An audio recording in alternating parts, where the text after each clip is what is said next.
مرتبہ اگرچہ ہمارا درس آیت نمبر 30 تک پہنچ گیا تھا، لیکن آخری دو آیات یعنی آیت نمبر 29 اور 30 کا حق ادا نہیں ہوا۔ من الشیطان الرجیم، بسم اللہ الرحمن الرحیم۔ فَأَعْرِضْ عَمَّنْ تَوَلَّى عَنْ ذِكْرِنَا وَلَمْ يُرِدْ إِلَّا الْحَيَاةَ الدُّنْيَا ذَلِكَ مَبْلَغُهُم مِّنَ الْعِلْمِ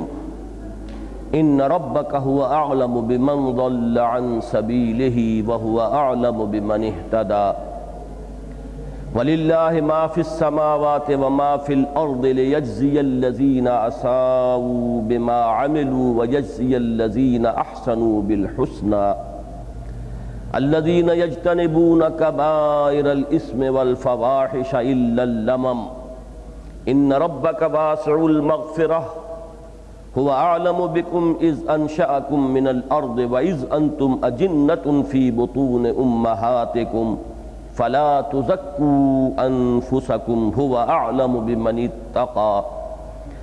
افرأيت الذي تولى واعطى قليلا واكدى اعنده علم الغيب فهو يرى ام لم ينبأ بما في صحف موسى وابراهيم الذي وفى اللہ تزر وازرة وزر اخرى وان لیس للانسان الا ما سعى وان سعيه سوف يرى ثم يجزاه الجزاء الاوفى وان الى ربك المنتهى وانه هو اضحك وابكى وانه هو امات واحيا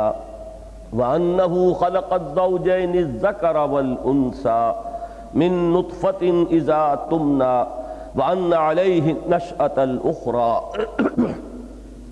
وأنه هو أغنى وأقنى وأنه هو رب الشعرى وأنه أهلك عادا الأولى وثمود فما أبقى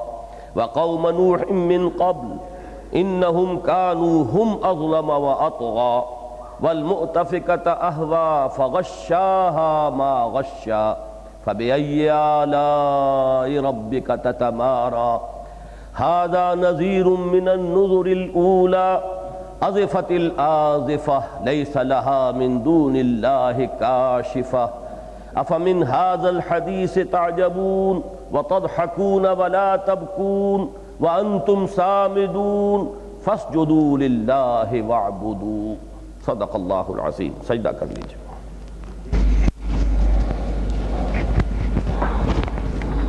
اللہ الرحمن الرحیم۔ سورۃ النجم کی ابتدائی 18 آیات جو مشکلات القرآن میں سے ہیں، جن میں بہت سے تفسیری اشکالات ہیں، ان پر جس حد تک بھی ہم سے ہو سکا ہے ہم نے تفصیلی گفتگو کر لی ہے، اور اس کا ایک اجمالی اعادہ بھی پچھلے درس میں میں نے کر لیا تھا۔ اس کے بعد جو مضمون آیا ہے وہ مکی صورتوں کا ایک مشترک مضمون ہے، شرک کی نفی، توحید کا اس بات۔ اور ظاہر بات ہے کہ ان صورتوں میں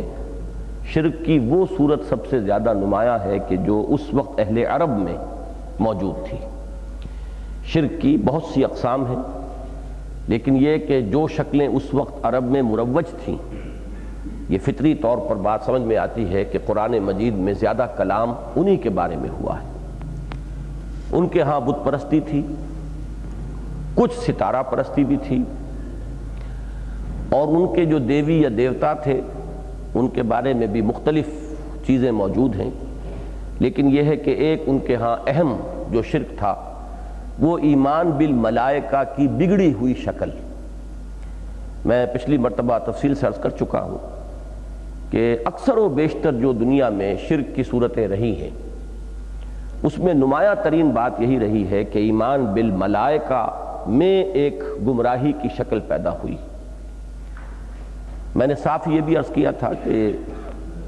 ہمارا جو فلسفہ تاریخ کا ہے وہ یہ نہیں ہے کہ تاریخ انسانی کا آغاز اندھیرے میں ہوا اور رفتہ رفتہ روشنی میں انسان آیا، بلکہ ہمارا فلسفہ تاریخ یہ ہے کہ نوع انسانی کا آغاز جو ہوا ہے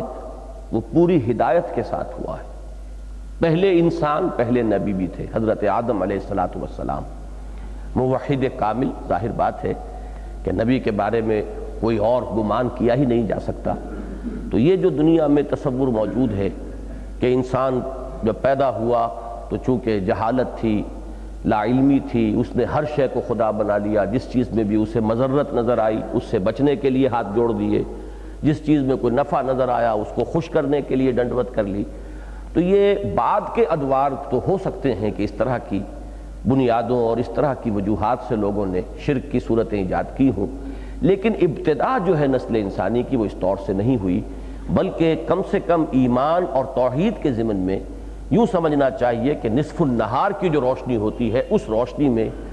تاریخ انسانی کا آغاز ہوا ہے۔ اب ظاہر ہے کہ اس کے ساتھ کوئی نہ کوئی تصور ابتدا سے ایمان بالملائکہ کا بھی موجود تھا۔ یہ جو ملائکہ ہیں جن کے بارے میں ہمارا ایمان یہ ہے کہ وہ برگزیدہ ہستیاں ہیں، نورانی مخلوق ہیں، ان کی تخلیق صحیح مسلم میں روایت موجود ہے حضرت عائشہ رضی اللہ تعالی عنہا سے کہ اللہ تعالیٰ نے ملائکہ کو نور سے پیدا فرمایا ہے، جنات جو ہیں وہ نار سے پیدا ہوئے ہیں، اور یہ جو ارضی ہماری جتنی بھی مخلوقات ہیں، حیوانات، نباتات، پھر انسان، ان کا اصل مادہ تخلیق جو ہے وہ مٹی ہے، کرسٹ آف دی ارتھ ہے، اگرچہ منبع حیات اس میں جو ہے وہ پانی ہے۔ اسی میں پھر ارتقاء کے مختلف مراحل طے کر کے انسانی زندگی کا آغاز ہوا ہے۔ اس اعتبار سے ملائکہ جو ہیں اپنے مادہ تخلیق کے اعتبار سے بزرگ ہیں، بہت بلند ہیں۔ پھر یہ کہ انہیں اللہ کا ایک قرب حاصل ہے، اللہ کے احکام کی تنفیذ کرتے ہیں۔ سب سے بڑی بات یہ ہے کہ وحی اور نبوت اور رسالت کا آپ کو معلوم ہے کہ سارا معاملہ وحی سے متعلق ہے۔ وحی کا لانے والا بھی فرشتہ ہے۔ اس پہلو سے ایمانیات کے ذیل میں ایمان بالملائکہ کی بڑی اہمیت ہے کہ اگر ہم فرشتوں پر ایمان نہیں رکھتے تو سوال پیدا ہوگا کہ پھر نبوت اور رسالت کی بنیاد کیا ہے؟ اس لیے کہ نبی تو نبی بنتا ہے وحی کی بنیاد پر، اور وحی کا لانے والا فرشتہ ہے۔ بہرحال یہ جو تصور ہے ہمارا، اس کے ساتھ ہی یہ چیز بھی ہمارے سامنے ہے الحمدللہ کہ ان فرشتوں کو اختیار کوئی حاصل نہیں ہے۔ یفعلون ما یؤمرون، یہ وہی کچھ کرتے ہیں جس کا انہیں حکم ہوتا ہے، اپنی مرضی سے کچھ نہیں کرتے۔ بزرگ ہیں، مقربین بارگاہ ہیں، لیکن انہیں اختیار کوئی حاصل نہیں ہے، لہذا اب ان کو پکارنا، ان سے مدد طلب کرنا، ان سے استعانت کرنا یا ان کی کوئی پوجا پاٹ کرنا، اس کا سارا معاملہ خارج از بحث ہو جاتا ہے۔ لیکن آپ غور کیجئے، میں نے پچھلی مرتبہ بھی یہ مصرع پڑھا تھا کہ مردی و نامردی قدم فاصلہ دارت، ایک باریک سا پردہ ہے وہ ہٹا دیجئے۔ اگر یہ چیز ذہن نشین نہ رہے کہ یہ تو اللہ کے بندے ہیں اور اللہ جو حکم دیتا ہے وہی بجا لاتے ہیں، تو اگر یہ چیز ذرا ذہن سے اوجھل ہو جائے تو جو پہلی باتیں ہیں مثبت، اس کے نتیجے میں وہ کیا بنیں گے؟ وہ دیوی بن جائیں گے، دیوتا بن جائیں گے۔ تو گاڈز اینڈ گاڈیسز کا جو کانسیپٹ ہے ویسٹ کا، چھوٹے جی سے لکھے جانے والے گاڈز اور گاڈیسز، اور دیوی اور دیوتاؤں کا جو تصور ہے ہندوستان کا، اور آلہہ کا جو تصور تھا عرب میں، یہ تینوں در حقیقت ایمان بالملائکہ کی بگڑی ہوئی شکل ہے۔ چنانچہ اس سورہ مبارکہ میں اس کے بعد کی جو آیات ہم پڑھ چکے ہیں، آیت نمبر 28 تک 13 آیات میں اصل مضمون یہی آیا ہے کہ انہوں نے دیویاں جو ہیں قرار دیا ہے، تم نے یہ لات اور عزا اور منات اور ان کے تم نے بت اور استھان بنا لیے ہیں، لیکن ان کی کوئی حیثیت نہیں ہے۔ فرشتے جو ہیں ان کا نام انہوں نے مؤنث رکھ لیا ہے، لیسمن الملائکۃ تسمیۃ الانثی، انہیں خدا کی بیٹیاں قرار دے رہے ہیں۔ یہ سب ان کے من گھڑت خیالات ہیں۔ فرشتے ہیں، بہت برگزیدہ ہیں، لیکن یہ کہ یہ چیزیں جو تم نے گھڑ لی ہیں یہ تمہارے صرف اپنے اختراعات ہیں، تمہارے اپنے ذہن کی تخلیق ہے، من گھڑت خیالات ہیں، ان کا حقیقت سے کوئی تعلق نہیں۔ اور پھر ان کے نظریہ شفاعت کی نفی کی کہ ان کی تو کوئی حقیقت ہی نہیں جنہیں تم پوج رہے ہو۔ جو واقعتاً حقیقت والے ہیں، آسمان میں جو فرشتے ہیں، جو بزرگ ہیں، جو اللہ تعالیٰ کے مقربین ہیں، ان کو بھی کوئی اختیار حاصل نہیں ہے، وہ کسی کی شفاعت نہیں کریں گے مگر صرف اس کی جس کے لیے کہ اللہ تعالیٰ کی طرف سے انہیں اذن مل جائے گا، ورنہ یہ کہ کسی کو وہاں زبان کھولنے کا بھی یاران نہ ہوگا۔ تو یہ در حقیقت جو دوسرا حصہ تھا اس سورہ مبارکہ کا، اس میں اس شرک کی نفی کی گئی ہے کہ جو اس وقت سب سے زیادہ مروج تھا جبکہ یہ قرآن مجید نازل ہوا، اور ظاہر بات ہے کہ جو اس کے مخاطب اول تھے انہی کی باتوں کو قرآن مجید نے زیادہ بحث کا موضوع بنایا ہے۔ اب آگے چلیے،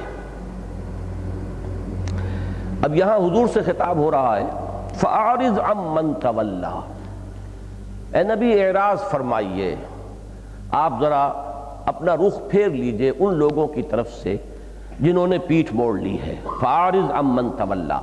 پس منظر میں یہ بات رکھیے کہ تقریباً 5 اگر نبوی کی یہ صورت ہے جیسا کہ عام خیال ہے، اس لیے کہ یہ سورہ مبارکہ نازل ہوئی ہے ہجرت حبشہ کے بعد۔ ہجرت حبشہ ہوئی ہے سن 5 نبوی میں، ہجری نہیں نبوی۔ ابھی ہجرت مدینہ تو ہوگی کوئی 7-8 سال بعد جا کر، 6-7 سال بعد، لیکن پہلی ہجرت جو ہوئی حبشہ کی طرف،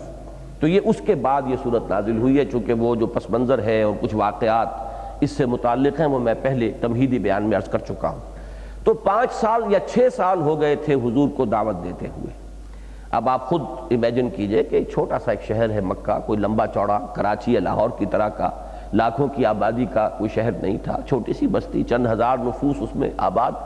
اور حضور صلی اللہ علیہ وسلم دن رات 5-6 برس ہو گئے ہیں کہ انہیں دعوت دے رہے ہیں، انہیں پکار رہے ہیں،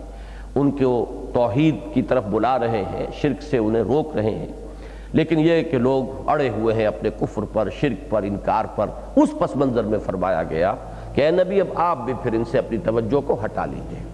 ان کے پیچھے ہلکان اپنے آپ کو نہ کیجئے۔ جسے ماننا تھا اس نے مان لیا، جو نہیں ماننا چاہتا آپ زبردستی اسے اللہ کے اس راستے کی طرف نہیں لا سکتے، آپ بھی اعراض کیجئے۔ فَأَعْرِضْ عَمَّنْ تَوَلَّى عَنْ ذِكْرِنَا وَلَمْ يُرِدْ إِلَّا الْحَيَاةَ الدُّنْيَا،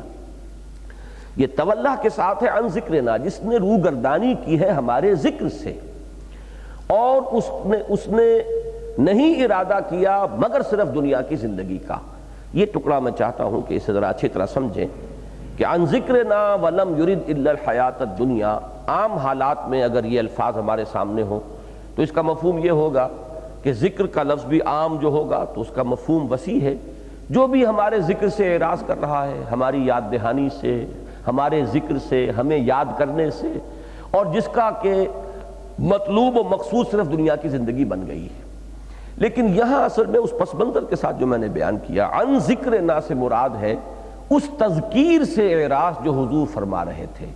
اس یاد دہانی کے لیے اپنے کانوں کو بہرا کر لینا کہ جو محمد رسول اللہ صلی اللہ علیہ وسلم اس قرآن کے ذریعے سے فرما رہے تھے۔ اس لیے کہ یہ سلسلہ سور جو ہے آپ کو معلوم ہے کہ ان مکی صورتوں کا آغاز ہوا سورہ قاف سے، اور اس کا جو اختتام ہوا وہ اسی پر ہوا کہ فذکر بالقرآن من یخاف وعید، اے نبی صلی اللہ علیہ وسلم آپ تذکیر فرماتے رہیے، یاد دہانی کراتے رہیے اس قرآن کے ذریعے سے، تو جس کے اندر بھی کوئی رمق ہے میرے وعید کا، خوف ہے، کوئی بھی آخرت کا خیال ہے، جواب دہی کا کوئی احساس ہے، وہ اس پر لبیک کہے گا، اس کے اندر کے حجابات اٹھ جائیں گے، اس کے دل پر جو زنگ آ گیا ہے وہ دھل جائے گا۔ فذکر بالقرآن من یخاف وعید۔ لیکن اب جو لوگ اس سے اعراض کر رہے ہیں، اعرض عمن تولی عن ذکرنا، آپ کی اس تمام تر تذکیر کے باوجود، آپ کی اس تمام تر محنت و مشقت کے باوجود جو اعراض کیے ہوئے ہیں، اب آپ بھی اس سے اعراض کیجئے۔ جس نے منہ موڑ لیا ہے آپ بھی اپنی توجہ اس سے ہٹا لیجئے۔ یہ بالکل گویا کہ ایک عکس ہوگا وہ جو اللہ تعالیٰ کا معاملہ ہے بندے کے ساتھ، کہ ایک دو طرفہ معاملہ ہے۔ اگر بندہ اللہ کی طرف رجوع کرتا ہے تو اللہ تعالیٰ بھی اپنی شفقتوں اور رحمتوں کے ساتھ بندے کے حال کی طرف متوجہ ہو جاتا ہے۔ اگر بندہ اپنا رخ موڑ لیتا ہے تو اللہ تعالیٰ بھی بے نیازی کا طریقہ اختیار فرماتا ہے، اس لیے کہ اللہ تو بے نیاز ہے ہی، اسے کسی کی کوئی احتیاج نہیں ہے۔ تو اسی طرح یہاں حضور سے فرمایا جا رہا ہے کہ جو لوگ اس انکار اور اس تمام تر تذکیر کے باوجود اڑ گئے اپنے کفر پر، اب آپ ان کے پیچھے اپنے آپ کو ہلکان نہ کیجیے۔ دوسرا ٹکڑا جو ہے یہ اصل میں سبب بیان کر رہا ہے، یہ واو سببیہ ہے۔ یہ کیوں اعراض کر رہے ہیں اس تذکیر سے؟ لم یرد الا الحیات الدنیا، ان کی نگاہوں میں دنیا کی زندگی اتنی کھب گئی ہے، اتنی رچ بس گئی ہے، یہ صرف دنیا ہی کے طالب بن کر رہ گئے ہیں۔ اس سے آگے جسے آپ کہیں کہ اتنی شارٹ سائٹڈ ہیں یہ لوگ کہ ان کی نگاہ بس بہت قریب ہی پر آ کر الجھ کر رہ گئی ہے۔ جیسے اقبال کا وہ مصرع ہے کہ گاہ میری نگاہ تیز چیر گئی دل وجود، اور گاہ الجھ کے رہ گئی میرے توہمات میں۔ ہمارے توہمات ہیں یا ہماری خواہشات ہیں، ہماری جو بھی دنیاوی جو ورلڈلی ہماری ایمبیشنز ہیں، جب اس کے اندر ہماری توجہات الجھ کر رہ جاتی ہیں تو پھر کتنی ہی تذکیر ہو جائے، کتنی ہی نصیحت ہو جائے، کتنے ہی حقائق سامنے کھول دیے جائیں، کتنے ہی براہین کے انبار لگا دیے جائیں، لیکن انسان ادھر متوجہ ہوتا ہی نہیں۔ اس لیے جیسے کہ فرمایا ذالک مبلغہم من العلم، یہ ان کی رسائی اور پہنچ جو ہے وہ یہیں تک ہے علم میں۔ وہی جو بات میں نے شارٹ سائٹڈنس کے لفظ سے میں نے واضح کرنے کی کوشش کی ہے کہ ان کی آگے رسائی ہے ہی نہیں، پہنچ ہے ہی نہیں۔ اس طریقے سے ان کی توجہات جو ہیں وہ الجھ کر رہ گئی ہیں۔ اقبال کا وہ شعر بھی اس مفہوم کو خوب ادا کرتا ہے کہ کافر کی یہ پہچان کے آفاق میں گم ہے، اور مومن کی یہ پہچان کے گم اس میں ہے آفاق۔ مومن ایک ہائر لیول پر زندگی بسر کر رہا ہوتا ہے، وہ اس دنیا میں ہے، لیکن اس دنیا میں رہتے ہوئے اس کی کیفیت یہ ہوتی ہے کہ دنیا کا طالب نہیں ہوتا۔ بازار سے گزرا ہوں، خریدار نہیں ہوں، رہے گا یہیں، لیکن اس کا مطلوب و مقصود دنیا نہیں ہے۔ جبکہ کافر جو ہے وہ اسی میں الجھ کر رہ گیا، یہی مطلوب، یہی مقصود، یہی محبوب، اسی کے لیے دن رات کی محنت، اسی کے لیے بھاگ دوڑ۔ پھر آگے جب انسان بڑھتا ہے تو اس کے لیے حلال کو حرام، حرام کو حلال کرنا، صحیح کو غلط، غلط کو صحیح کرنا۔ پھر انسان تمام بنیادی اخلاقی معیارات کو بھی تج دیتا ہے، یہ مرض بڑھتا چلا جاتا ہے۔ تو یہ اصل میں یہاں سبب کے طور پر آیا ہے کہ لَمْ يُرِدْ إِلَّا الْحَيَاةَ الدُّنْيَا۔ اسی کی مثال ہے سورہ بنی اسرائیل میں کہ وہاں فرمایا گیا کہ وَلَقَدْ صَرَّفْنَا فِي هَذَا الْقُرْآنِ لِيَذَّكَّرُوا وَمَا يَزِيدُهُمْ إِلَّا نُفُورًا۔ ہم نے تو اس قرآن میں ہر طرح کے انواع اور اقسام کے دلائل، براہین، استشہاد، آیات اپنی جو ہیں کھول کھول کر بیان کر دی ہیں، مختلف الفاظ سے، مختلف اسلوبوں سے۔ ہم نے کوئی چھوڑا نہیں ہے کہ جو اسلوب کسی کی ہدایت کے لیے مفید ہو سکتا۔ ایک پھول کا مضمون ہو تو 100 رنگ سے باندھوں، لیکن یہ لوگ جو ہیں اس کے باوجود ان میں نفرت ہی بڑھ رہی ہے، یہ بھاگ رہے ہیں، اس کی طرف رجوع نہیں کر رہے، بدک رہے ہیں۔ اس کا آگے سبب بتایا کہ کیوں ہے۔ اذا قرأت القرآن جعلنا بینک وبین الذین لا یؤمنون الآخرۃ حجابا مستورا۔ اے نبی، جب آپ تذکیر تو قرآن سے کرا رہے ہیں، یاد دہانی قرآن سے کرا رہے ہیں، لیکن جب آپ ان کی تذکیر کے لیے، نصیحت کے لیے ان کو قرآن سناتے ہیں تو ہم آپ کے اور ان کے مابین ایک حجاب جو ہے وہ مخفی ہے، نظر نہیں آ رہا، غیر مرئی ہے، وہ حجاب اور پردہ ہم تان دیتے ہیں۔ کیوں تان دیتے ہیں یہ پردہ؟ اس لیے کہ وہ آخرت کو نہیں مانتے۔ یعنی آخرت ہے اصل میں فیصلہ کن چیز، جس کے دل میں کوئی بھی رمق ہوگی آخرت پر۔ ایمان کا لفظ تو بہت یعنی بھاری ہے، میں کہتا ہوں گمان کے درجے میں بھی اگر ہوگا کہ ہو سکتا ہے کہ یہ ہو جائے، تب بھی انسان جو ہے کچھ نہ کچھ ڈر اس کے اندر پیدا ہوگا، کوئی جواب دہی کا احساس ہوگا۔ لیکن یہ کہ جہاں گمان سے بھی نکل گیا آدمی، تو پھر اب اس کا واپس لوٹنا اور یہ تذکیر اور نصیحت کا اس کے حق میں مفید ہونا یہ خارج از بحث ہو جائے گا۔ فَأَعْرِضْ عَمَّنْ تَوَلَّى عَنْ ذِكْرِنَا وَلَمْ يُرِدْ إِلَّا الْحَيَاةَ الدُّنْيَا ذَلِكَ مَبْلَغُهُم مِّنَ الْعِلْمِ إِنَّ رَبَّكَ هُوَ أَعْلَمُ بِمَنْ ضَلَّ عَنْ سَبِيلِهِ وَهُوَ أَعْلَمُ بِمَنِ اهْتَدَىٰ۔ اے نبی، آپ کا رب خوب جانتا ہے اس کو بھی کہ جو اس کی راہ سے بھٹک چکا، یعنی یہاں بھٹک چکنا اس معنی میں ہے کہ جس کی ضلالت پر گویا کہ آخری مہر ثبت ہو چکی، جو اب کسی صورت بھی آپ کی بات سننے والا نہیں ہے، جس کے حق میں آپ کی کوئی تذکیر، نصیحت، تبلیغ، وعظ کوئی مفید نہیں ہوگی۔ جیسے کہ سورہ بقرہ کے بھی پہلے ہی رکوع کے آخر میں فرما دیا ہے ان الذین کفروا سواء علیہم انذرتہم ام لم تنذرہم لا یؤمنون ختم اللہ علی قلوبہم وعلی سمعہم وعلی ابصارہم غشاوہ ولہم عذاب عظیم۔ یہ تمام کافروں کے بارے میں آپ نہیں کہیں گے، ظاہر بات ہے کہ اس کے مختلف مراحل اور مدارج ہیں۔ ایسے بھی کافر ہیں جو اس وقت کفر میں ہیں لیکن ایمان لے آئیں گے، لیکن ان میں ایک طبقہ ایسا بھی ہے جو کبھی ایمان لانے والا نہیں، کتنا ہی آپ زور لگا لیں۔ تو یہ اس کو عام نہ سمجھیے بلکہ اس کو خاص سمجھیے، اگرچہ الفاظ بظاہر عام ہیں لیکن اس میں خصوصیت کا پہلو ہے کہ جو لوگ اس اپنی ضد اور عناد اور ہٹ درمی میں اس درجے آگے نکل گئے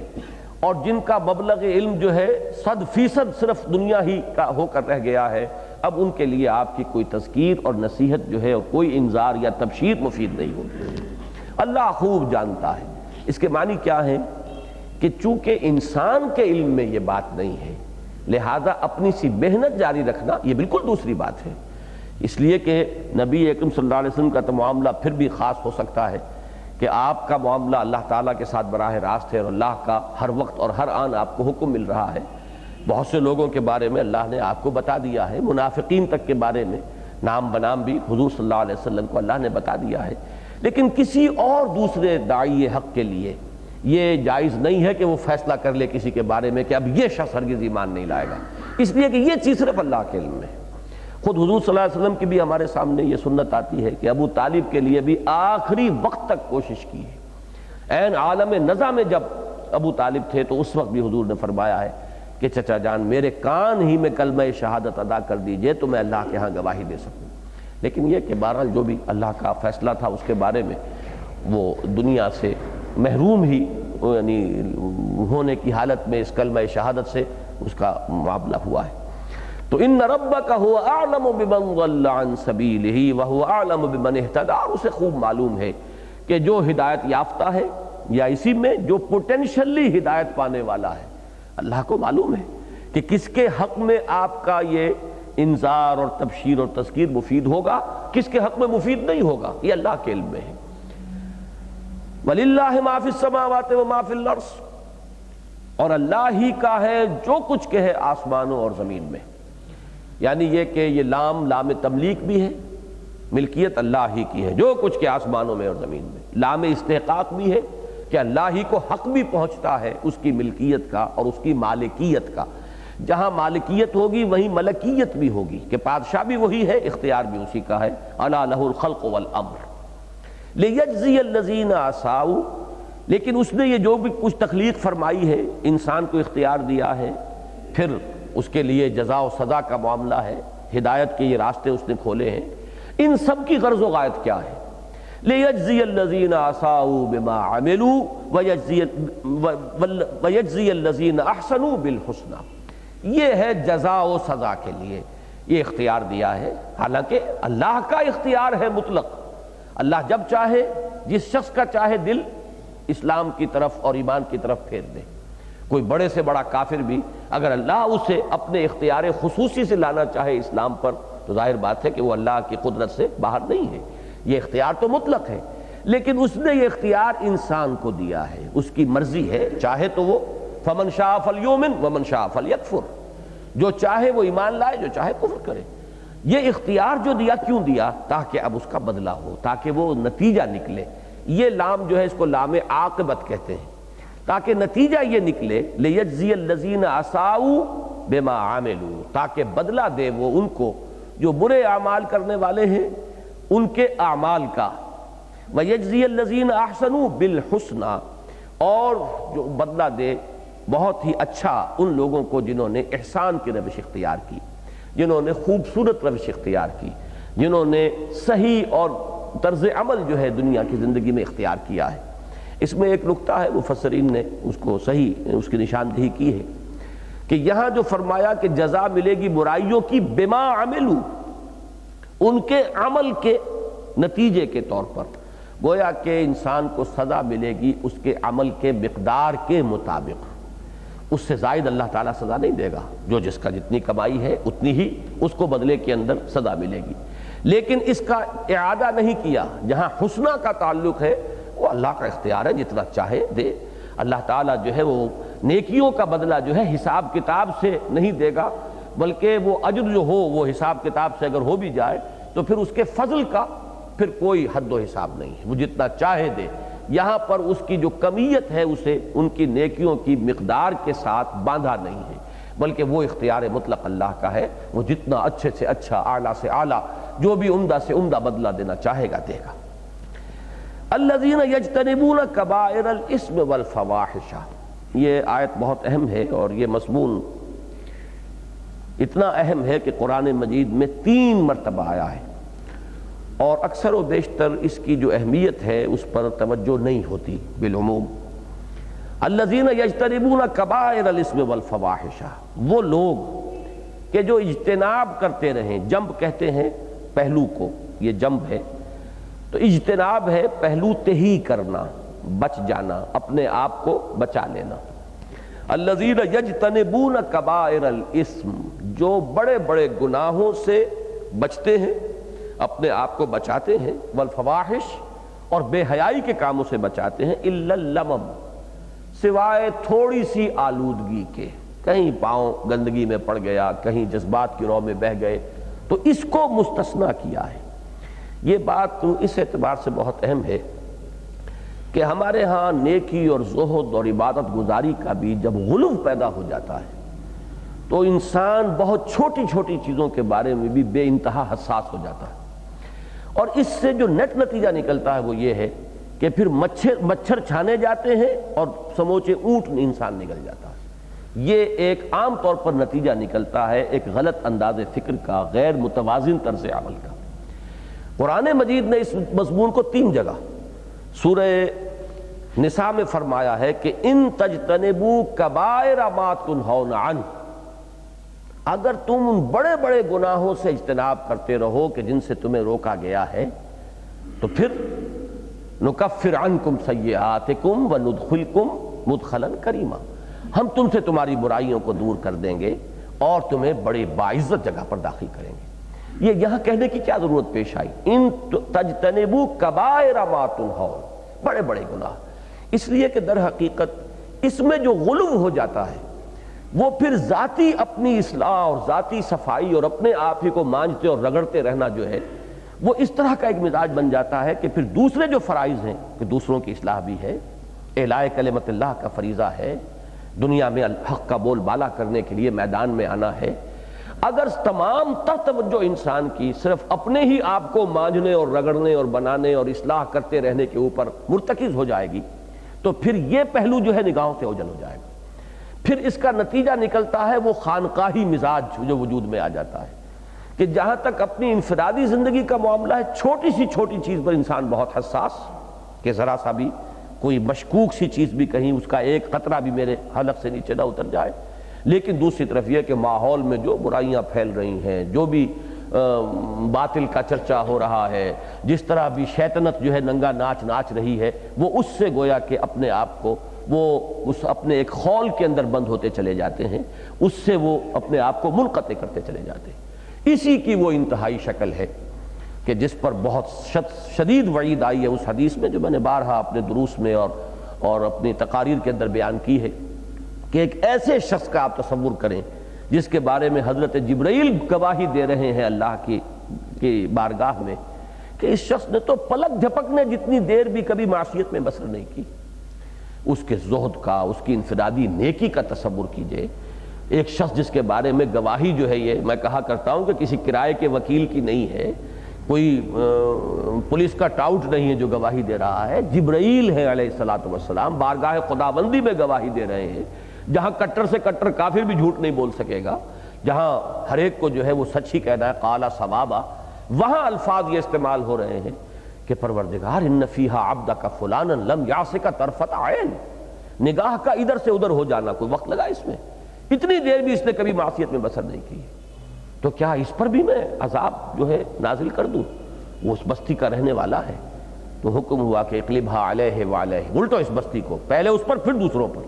فإن وجہہ لم یتمعر فی ساعۃ قط، اس لیے کہ اس کے چہرے کا رنگ کبھی میری غیرت اور حمیت میں متغیر نہیں ہوا، بے غیرت ہوتا چلا گیا ہے، وہ اپنے ہی کوائل میں اپنے آپ کو وہ وڈرا کرتا چلا گیا ہے، اس نے اپنی چھوٹی سی ایک اپنا گوشہ جو ہے آباد کر لیا ہے اور اسی میں وہ تو فقط اللہ اللہ اللہ اس میں لگا ہوا ہے، اس نے دیکھا ہی نہیں کہ ہو کیا رہا ہے باہر، ماحول کس رنگ میں ہے، کن چیزوں کا چرچا ہو رہا ہے، خیر پھیل رہا ہے یا شر پھیل رہا ہے، غلبہ کس کے ہاتھ میں ہے، اللہ کے احکام کی کیسے کا استہزاء ہو رہا ہے، اس سے اسے کوئی سروکار ہی نہیں۔ تو یہ جو انتہائی کیفیت ہے اصل میں اس کا سبب یہی ہے کہ جب اپنی ذاتی اصلاح میں غلو ہو جائے گا تو پھر یہ جو فرائض ہیں جو دوسروں سے متعلق ہیں، تواصی بالحق و تواصی بالصبر، اس کی طرف سے لا محالہ اس کے نتیجے میں جو ہے کچھ نہ کچھ کمی، کچھ نہ کچھ کوتاہی، اس میں جلدی سے انسان تھک جائے گا۔ میں نے تو کہہ دیا، سمجھا دیا، ما علینا الا البلاغ، اور فارغ ہوئے اور لگ گئے اپنے ہی آپ کو پھر درست کرنے میں۔ اس کا یہ نتیجہ نہ نکالیے کہ میں وہ اس دوسری انتہائی کیفیت، وہ بھی اتنی ہی زیادہ پیتھولوجیکل ہے، اتنی ہی زیادہ مرض کی کیفیت ہے کہ اپنے آپ کو انسان بھول جائے، اپنی طرف توجہ ہی نہ ہو، اپنے دامن کے اوپر بڑے بڑے داغ لگے ہوئے ہوں، اس کی کوئی فکر نہ ہو،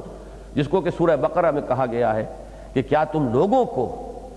تم نیکی کا حکم دے رہے ہو، تَأْمُرُونَ النَّاسَ بِالْبِرِّ وَتَنْسَوْنَ أَنفُسَكُمْ وَأَنْتُمْ تَتْلُونَ الْكِتَابَ فَلَا تَعْقِلُونَ، کیا تم لوگوں کو نیکی کا حکم دے رہے اور اپنے آپ کو بھول گئے ہو؟ اور تم کتاب پڑھتے ہو تو کیا تم عقل سے کام نہیں لیتے؟ یہ بالکل دوسری انتہا ہے۔ تو ان دونوں انتہاؤں کو ذہن میں رکھیے، یہ دونوں جو ہیں یہ مریض ذہن کی پیداوار ہیں، درمیانی کیفیت ہے۔ انسان اوصیکم و نفسی بتقوی اللہ، خود اپنے آپ کو بھی مخاطب کرے، اپنی بھی درستی پہ کوشاں ہو، اور بڑے بڑے گناہوں سے تو بہرحال مجتنب ہونا ضروری ہے۔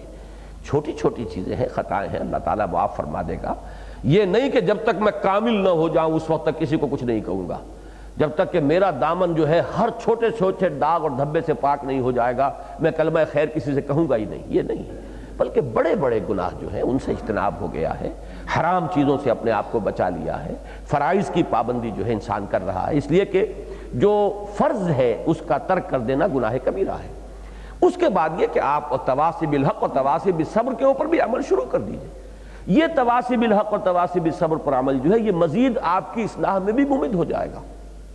کیونکہ لوگ پھر آپ کو اپنے دامن کے داغ اور دھبوں کی طرف متوجہ کریں گے کہ بھائی مجھے آپ یہ کہہ رہے ہیں، آپ اپنے دامن کو تو دیکھیے، دامن کو ذرا دیکھ، ذرا بندے قبا دیکھ، اتنی نہ بڑھا پاکی دامہ کی حکایت۔ تو یہ چیز جو ہے یہ پھر ممد ہو جائے گی آپ کو مزید اپنی اصلاح پر آمادہ کرنے میں۔ لیکن اگر برعکس اس کے ہو جائے کہ بس انسان اپنے بارے میں تو انتہائی غلو سے کام لے رہا ہو، اور یہ کہ ان فرائض سے پھر وہ پہلوتے ہی کرے گا، تو پھر اس کا آخری کردار وہی ہے کہ إِنَّ وَجْهَهُ لَمْ يَتَمَعَّرْ فِي سَاعَةً قَطْ، اور انجام اس کا یہ ہے کہ اقلبها علیہ وعلیہم، یہ دوہرا مجرم ہے۔ دوسرے تو غفلت میں ہیں، دوسرے تو شہوات ہی کے پیچھے پڑ گئے ہیں، دوسروں کے بارے میں تو یہ اپولوجی خود یہاں آ گئی، ذَلِكَ مَبْلَغُهُم مِّنَ الْعِلْمِ،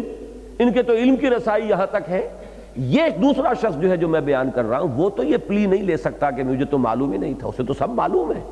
جو اپنی ذاتی اصلاح میں اتنا مبالغہ کر رہا ہے تو وہ تو ناواقف شخص تو نہیں ہے، لہذا اس کے پاس پھر کوئی پلی نہیں ہے اگر اس نے ان فرائض سے پہلوتی ہی کی۔ تو یہ چیز جو ہے سورہ شورى میں بھی آئی ہے، وَالَّذِينَ يَجْتَنِبُونَ كَبَائِرَ الْإِثْمِ وَالْفَوَاحِشَ وَإِذَا مَا غَضِبُوا هُمْ يَغْفِرُونَ۔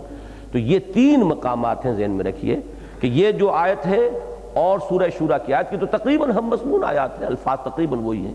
والذین یجتنبون کبائر الاسم والفواحش، یہاں پر بھی یہی ہے، الذین یجتنبون کبائر الاسم والفواحش، بڑے بڑے گناہوں سے انسان اپنے آپ کو روکے۔ اسم کسے کہتے ہیں؟ اس لیے کہ لفظ گناہ جب ہم بولتے ہیں اردو میں تو وہ بہت سی چیزوں کو اپنے اندر سمیٹ لیتا ہے۔ ایک مثلا معصیت ہے، معصیت کے اپنے معنی ہیں، وہ مختلف لفظ ہے۔ معصیت کہتے ہیں نافرمانی کو، اللہ کا کوئی حکم ہے اور آپ نے اس کو رد کر دیا، یہ معصیت ہے۔ ایک ذنب ہے، ذنب کا لفظ کا اپنا مفہوم ہے۔ ایک اسم ہے، اسم کے لفظ کا اپنا مفہوم ہے۔ ہم ان تمام الفاظ کا ترجمہ جو عام طور پہ گناہ سے کر دیں گے، لیکن یہ کہ اسم کے لفظ کو سمجھیے۔ آسمہ اصل میں کہتے ہیں اس اونٹنی کو کہ جو قافلے سے بچھڑ جائے، پیچھے رہ جائے۔ ظاہر بات ہے کہ قافلے میں ساتھ تو وہی اونٹنی چلے گی کہ جو اسی رفتار سے چلے جس رفتار سے قافلہ چل رہا ہے۔ جس کی کچھ سست روی ہے، جو نہیں چل پا رہی تو پیچھے رہ جائے گی، قافلے سے بچھڑ جائے گی، وہ آسمہ ہے۔ تو اسم کا لفظ اصل میں آتا ہے کہ اللہ اپنے بندے سے جو کچھ چاہتا ہے اس میں کوتاہی ہو جانا، اس میں اس کا پیچھے رہ جانا۔ اللہ نے انسان کو پیدا کیا، اشرف المخلوقات بنایا، اس کے سامنے فرشتوں کو جھکوا دیا۔ وَلَقَدْ كَرَّمْنَا بَنِي آدَمَ وَحَمَلْنَاهُمْ فِي الْبَرِّ وَالْبَحْرِ وَرَزَقْنَاهُمْ مِنَ الطَّيِّبَاتِ وَفَضَّلْنَاهُمْ عَلَى كَثِيرٍ مِّمَّنْ خَلَقْنَا تَفْضِيلًا۔ تو اب اللہ اس سے کچھ چاہتا بھی ہے نا، اللہ تعالیٰ کا کچھ مطالبہ ہے اس سے۔ اب جو اس میں پیچھے رہ گیا ہے وہ ہے در حقیقت کے جو اسم کا مرتکب ہو رہا ہے۔ تو اب بڑی بڑی چیزیں جو ہے الذین یجتنبون کبائر الاسم، یہیں سے وہ تصور نکلتا ہے جو ہمارے ہاں صغائر کا ہے، صغیرہ گناہ، کبیرہ گناہ۔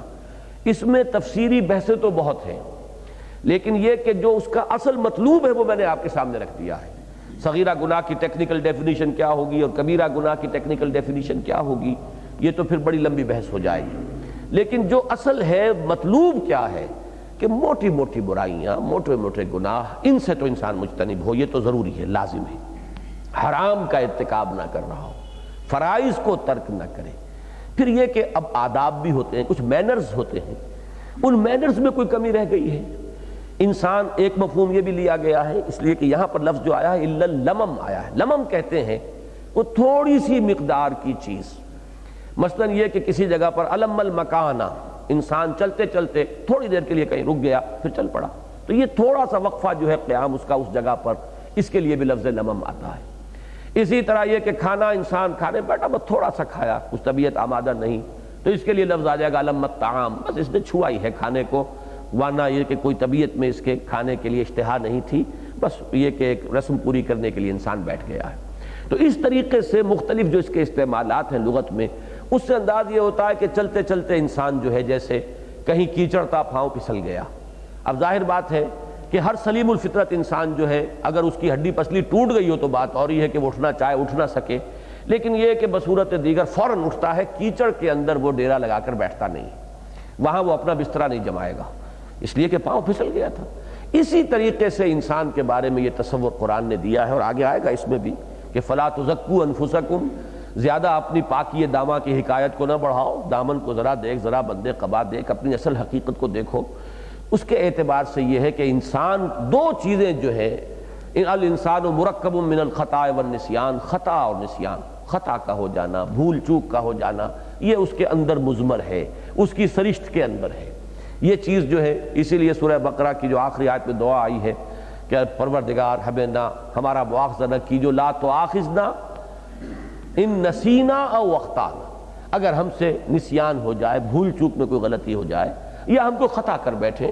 یہ خطا جو ہے عمد کے مقابلے میں ہوتا ہے، ایک تو جان بوجھ کر کہ یہ اللہ کا حکم ہے میں نے اس کو توڑنا ہے، یہ ہے تعمد، قتل عمد جیسے ہم کہتے ہیں، یہ تعمد ہے کسی شے کا ارادہ کرنا، اور ایک ہے خطا میں کوئی آپ نے نہیں اتنی اہم بات سمجھی تھی اہم، لیکن آپ نے اسے معمولی بات سمجھا تھا، آپ اس کا ارتکاب کر بیٹھے، یہ ابھی خطا کی بات ہوگی۔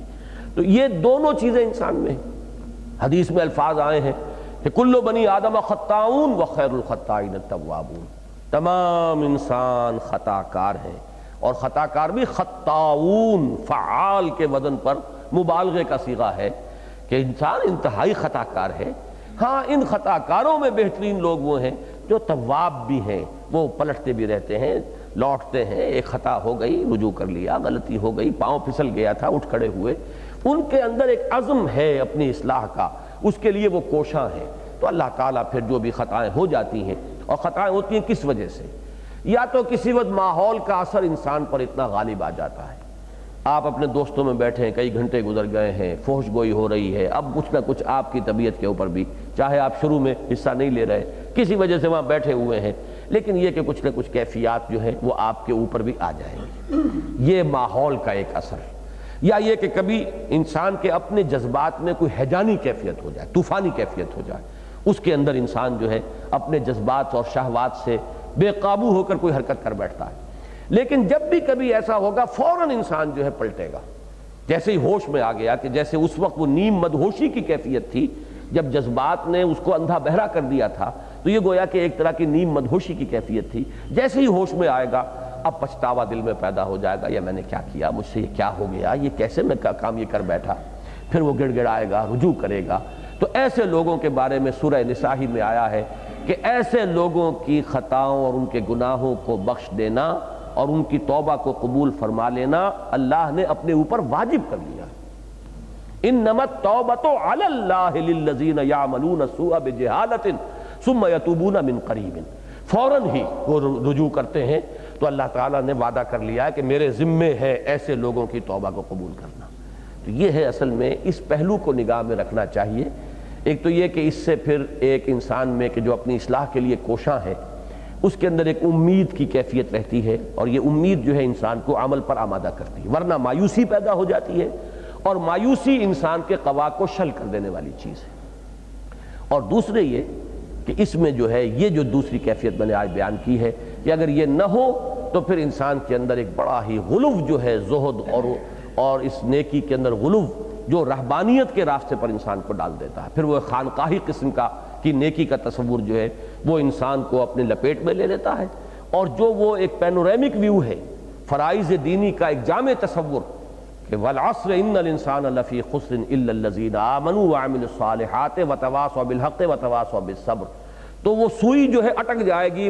عمل الصالحات کے اوپر آ کر، اس سے آگے جو ہے اس کے اگلے قدم نہیں اٹھیں گے، وتواصوا بالحق وتواصوا بالصبر جو ہے اس سے وہ محروم ہوتا چلا جائے گا، اور اس کے آخری انجام وہ ہے، وہ کردار جو میں آپ کے سامنے بیان کر چکا۔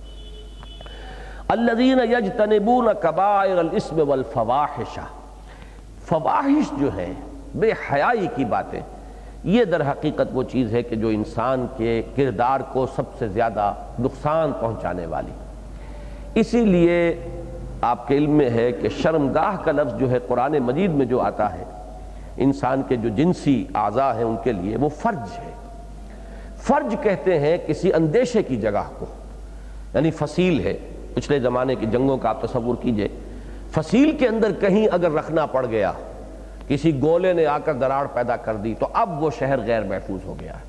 اندیشے کی جگہ جو ہے وہ فرج ہے۔ تو انسان کے ان جنسی اعضاء کو فرج سے اس لیے تعبیر کیا ہے کہ اس کے کردار کے حصار کے لیے یوں سمجھیے کہ یہ ہیں اندیشے کی جگہیں، یہ ہیں کہ جہاں سے انسان کو ہر وقت جو ہے چوکس اور چوکنا رہنا چاہیے کہ اگر ان کی حفاظت انسان نہیں کرتا ہے تو پھر یہ ہے کہ وہ سارا جو اس کے کردار اور اخلاق کا جو سرمایہ ہے وہ بہہ جائے گا، اس کی شخصیت جو ہے وہ اندر سے کھوکھلی ہو جائے گی۔ اس لیے یہ کہ فحش کا معاملہ جو ہے اس میں جہاں بھی آیا ہے والفواحش، اس میں کوئی اور اضافی لفظ جو ہے ایڈ نہیں کیا گیا، کبائر الاسم والفواحش، بڑے بڑے گناہوں سے اپنے آپ کو بچاتے رہے اور فحش باتوں سے بچاتے رہے اپنے آپ کو، اس میں گویا کہ وہ اضافی لفظ جو ہے اس کو یہاں پہ شامل نہیں کیا گیا۔ اسی لیے وہ حدیث بھی میں نے بارہا آپ کو سنائی ہے کہ حضور نے فرمایا مجھے دو چیزوں کی تم ضمانت دے دو، جنت کی ضمانت میں تمہیں دیتا ہوں۔ ایک تو یہ کہ جو دونوں گالوں کے مابین ہے یعنی زبان، اس کی ضمانت دو کہ یہ غلط استعمال نہیں ہوگی، اور ایک جو تمہاری دونوں رانوں کے مابین ہے وہی وہ فرج، وہ اس کی گواہی دو، اس کی مجھے ضمانت دو کہ اس کا غلط استعمال نہیں ہوگا، تو جنت کی ضمانت میں تمہیں دیتا ہوں۔ اور سیدھی سی بات ہے، بڑی معقول بات ہے، منطقی بات ہے کہ سب سے زیادہ انسان کو جو بے قابو ہو جانے والے اعضاء ہیں وہ یہی ہیں۔ زبان ہے وہ قابو میں نہیں رہتی، کچھ محنت پڑتی ہی نہیں، جو چاہا ادھر سے ذرا ادھر ہلا دیا، جیسے نگاہ کا ادھر سے ادھر ہو جانا ہے، زبان کا ادھر سے ادھر ہو جانا، اس میں کوئی خصوصی محنت نہیں ہوتی، لہذا یہ بے قابو ہو جاتی ہے۔ اور دوسرے یہ کہ انسان کے اندر جو بھی اس کی شہوت کا جذبہ ہے، یہ واقعہ یہ ہے کہ میں یعنی عام طور پر اس کا ذکر کرتا رہا ہوں کہ میں فرائیڈ کا اس اعتبار سے قائل ہوں کہ اس نے صحیح اس کی نشاندہی صحیح کی ہے کہ انسان کے اندر جو جنسی جذبہ ہے وہ بہت قوی ہے، بہت پوٹنٹ ہے۔ اس کا اگر اس نے کوئی مشاہدہ کیا ہے تو یہ اس کے مشاہدے کی ایکویٹی ہے، اس کے مشاہدے کی صحت ہے۔ اس کے علاوہ میں اس کا بہت قائل ہوں اس اعتبار سے کہ 3 لیولز کو جو اس نے معین کیا ہے وہ بھی یعنی گہری گویا کہ اس کے مشاہدے کی صلاحیت کی غمازی کرنے والی چیز ہے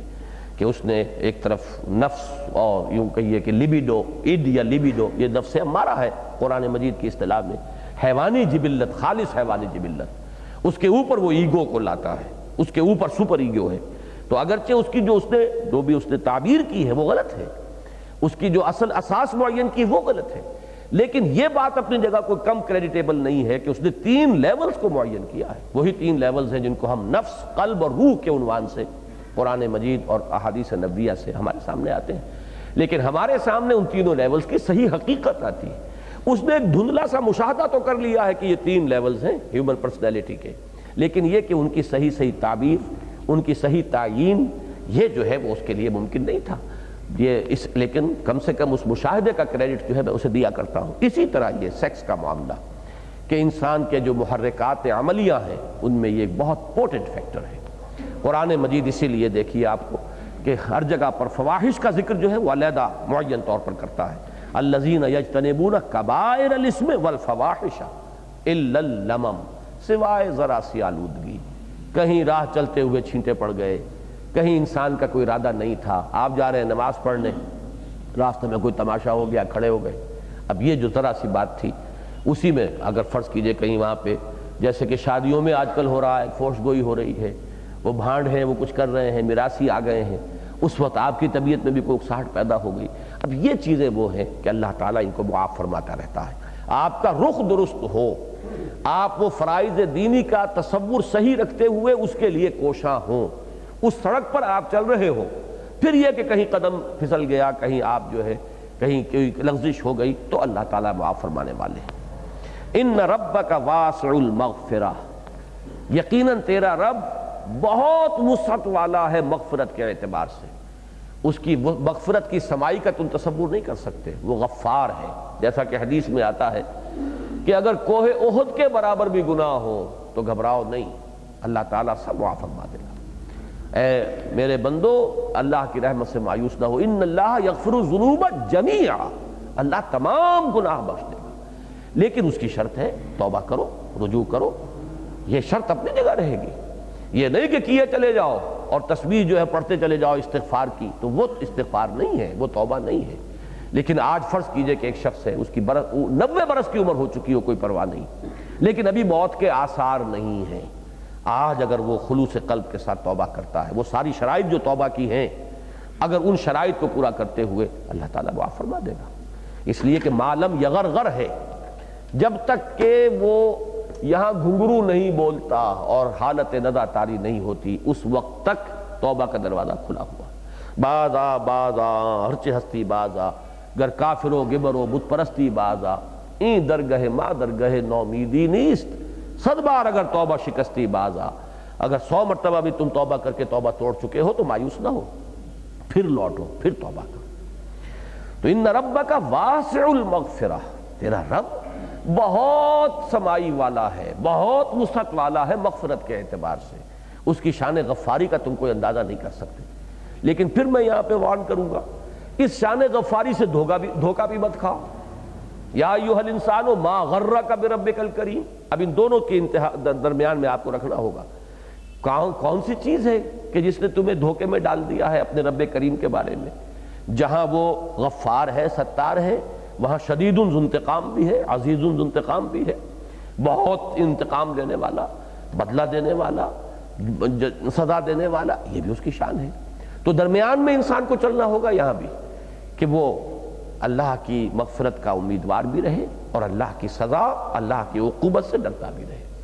لیکن یہاں چونکہ اسی نظریے کی نفی کی جا رہی ہے، بہت زیادہ غلو کرنا نیکی میں،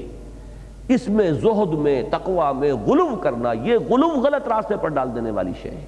اس کو روکا جا رہا، لہذا یہ مغفرت کی وسعت کی طرف نگاہ جو متوجہ کرائی جا رہی ہے. ان ربک واسع المغفرہ هو اعلم بکم. اب یہ دیکھیے وہ بات جو ابھی ایک شعر میرے زبان سے نکل گیا، واقعہ یہ ہے کہ بڑی صحیح اس کی تعبیر کا جو ہے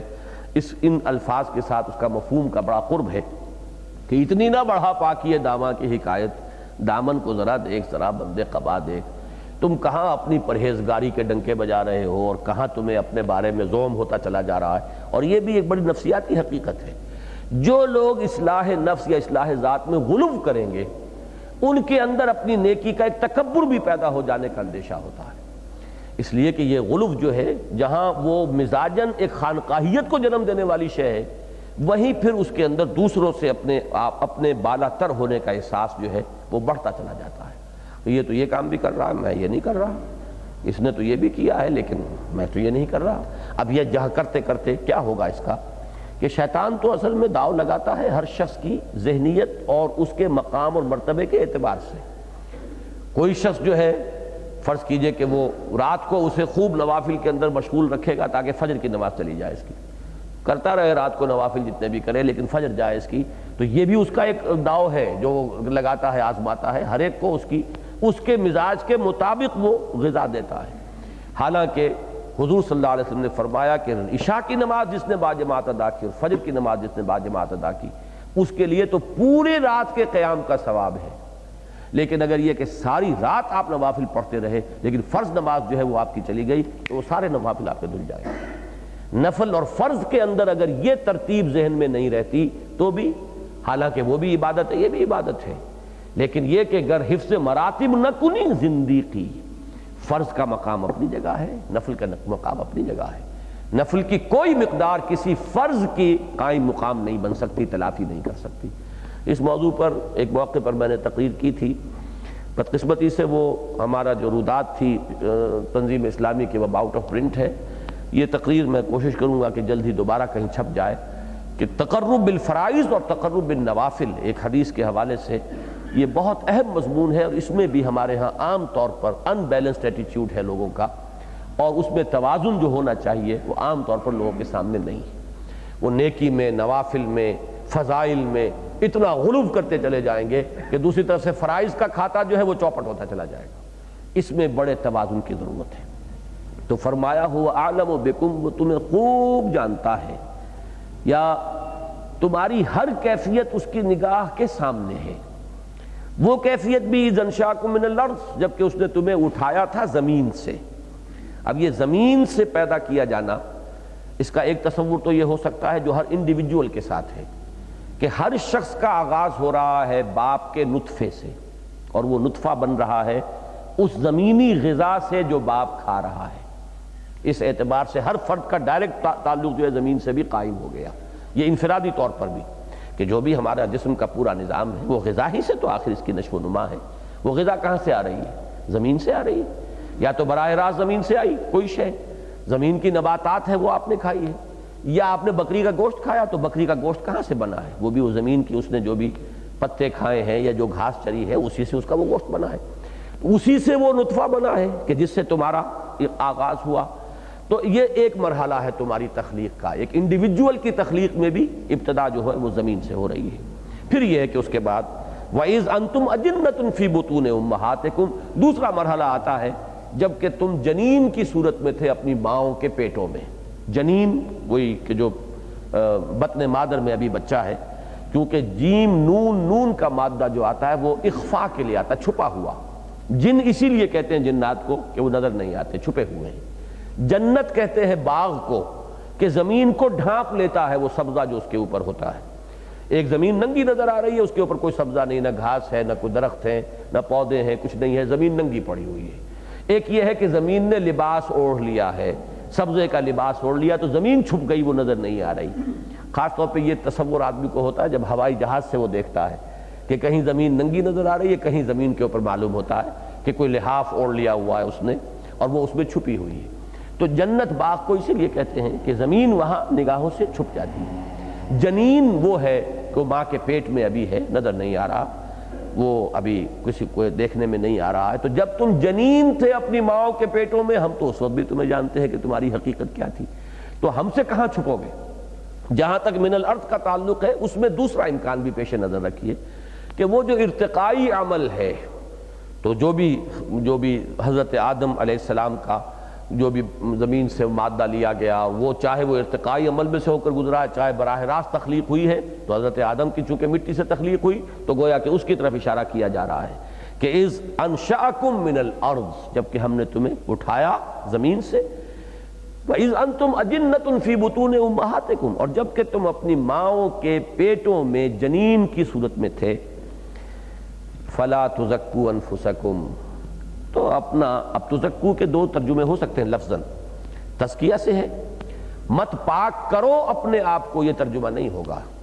اگرچہ ترجمہ تو ممکن ہے لیکن مفہوم یا مراد نہیں ہو سکتا، ہمیں تو کرنا ہے۔ قد افلح من زکاہا وقد خاب من دساہا، یہ تو ہمیں حکم ہے، اپنے آپ کو پاک کرو، اپنی صفائی جتنی کر سکتے ہو کرو، اس کے اوپر کمر کسے رکھو۔ لیکن یہاں مراد کیا ہے؟ فلا تزکوا انفسکم، کہ تم اپنے آپ کو پاکیزہ نہ کہو، اپنی بڑی کوئی اپنی بالیدگی اور اپنی پاکیزگی اور اپنی بزرگی کا ڈھنڈورا نہ پیٹو۔ هو اعلم بمن اتقى، اللہ خوب جانتا ہے اس کو کہ جو واقعتاً متقی ہے۔ یعنی ایک ہے کسی کا واقعتاً متقی ہونا، ایک ہے تقوی کا لبادہ اوڑھنا، ایک ہے واقعتاً کسی کی شخصیت میں خدا ترسی کا رچ بس جانا، ایک ہے کسی کا اپنی دینداری اور زہد کا اشتہار دینا، اس کا ڈھنڈورا پیٹنا۔ تو جس چیز کی مذمت کی جا رہی ہے وہ نہیں ہے دوسری چیز، بلکہ یہ کہ اپنی اتنی نہ بڑھا پاکیے داماں کی حکایت، میں نے جیسا کہ عرض کیا کہ بہت قریب آتا ہے یہ مصرع اس آیت کے اس مفہوم کے، اتنی نہ بڑھا پاکیے داماں کی حکایت، دامن کو ذرا دیکھ، ذرا بند قبا دیکھ۔ انسان کو چاہیے کہ وہ ہر وقت اپنے جو تقصیرات ہیں ان پر نگاہ رکھے، اپنی کوتاہیوں پر نگاہ کو جمائے رکھے، جو کچھ اللہ نے توفیق دی ہے اس پر اللہ کا شکر ادا کرتا رہے انسان، لیکن یہ کہ ہر وقت اپنی توجہ کو مرتکز رکھے اپنی کوتاہی پر جو فی الحال ہے، تاکہ غرور پیدا نہ ہو، تکبر پیدا نہ ہو، عجب پیدا نہ ہو۔ یہ ہے اصل میں اس آیہ مبارکہ کا جو اصل یعنی ہمارے لیے رہنمائی والا پہلو ہے۔ فَلَا تُزَكُّوا أَنفُسَكُمْ هُوَ أَعْلَمُ بِمَنِ اتَّقَى، اس میں ایک بڑا لطیف اشارہ ہے۔ اگر کوئی حقیقتاً متقی ہے تو اللہ کی نگاہ سے چھپا ہوا نہیں ہے، وہ کبھی اپنے تقویٰ کا اشتہار نہیں دے گا۔ یہاں بھی پھر میں عرض کر دوں کہ اس کا یہ مطلب نہ لے لیا جائے کہ جو نیکی کے کام علی الاعلان کرنے کے ہیں دین میں ان کو بھی انسان نہ کرے۔ دیکھیں نا، چونکہ آپ کے علم میں ہوگا کہ ہمارے ہاں صوفیہ کا ایک فرقہ ملامتیہ مشہور ہے۔ وہ ملامتیہ فرقہ کون سا ہوتا تھا کہ جو جان بوجھ کر گناہ کے کام کرتے تھے، گندگی میں ملوث ہوتے تھے تاکہ لوگ ہمیں متقی نہ سمجھیں۔ لوگ متقی سمجھیں گے تو ہمارے اندر غرور پیدا ہو جائے گا، ہم جو ہے ہمارے اندر نفس ہمارا موٹا ہوگا،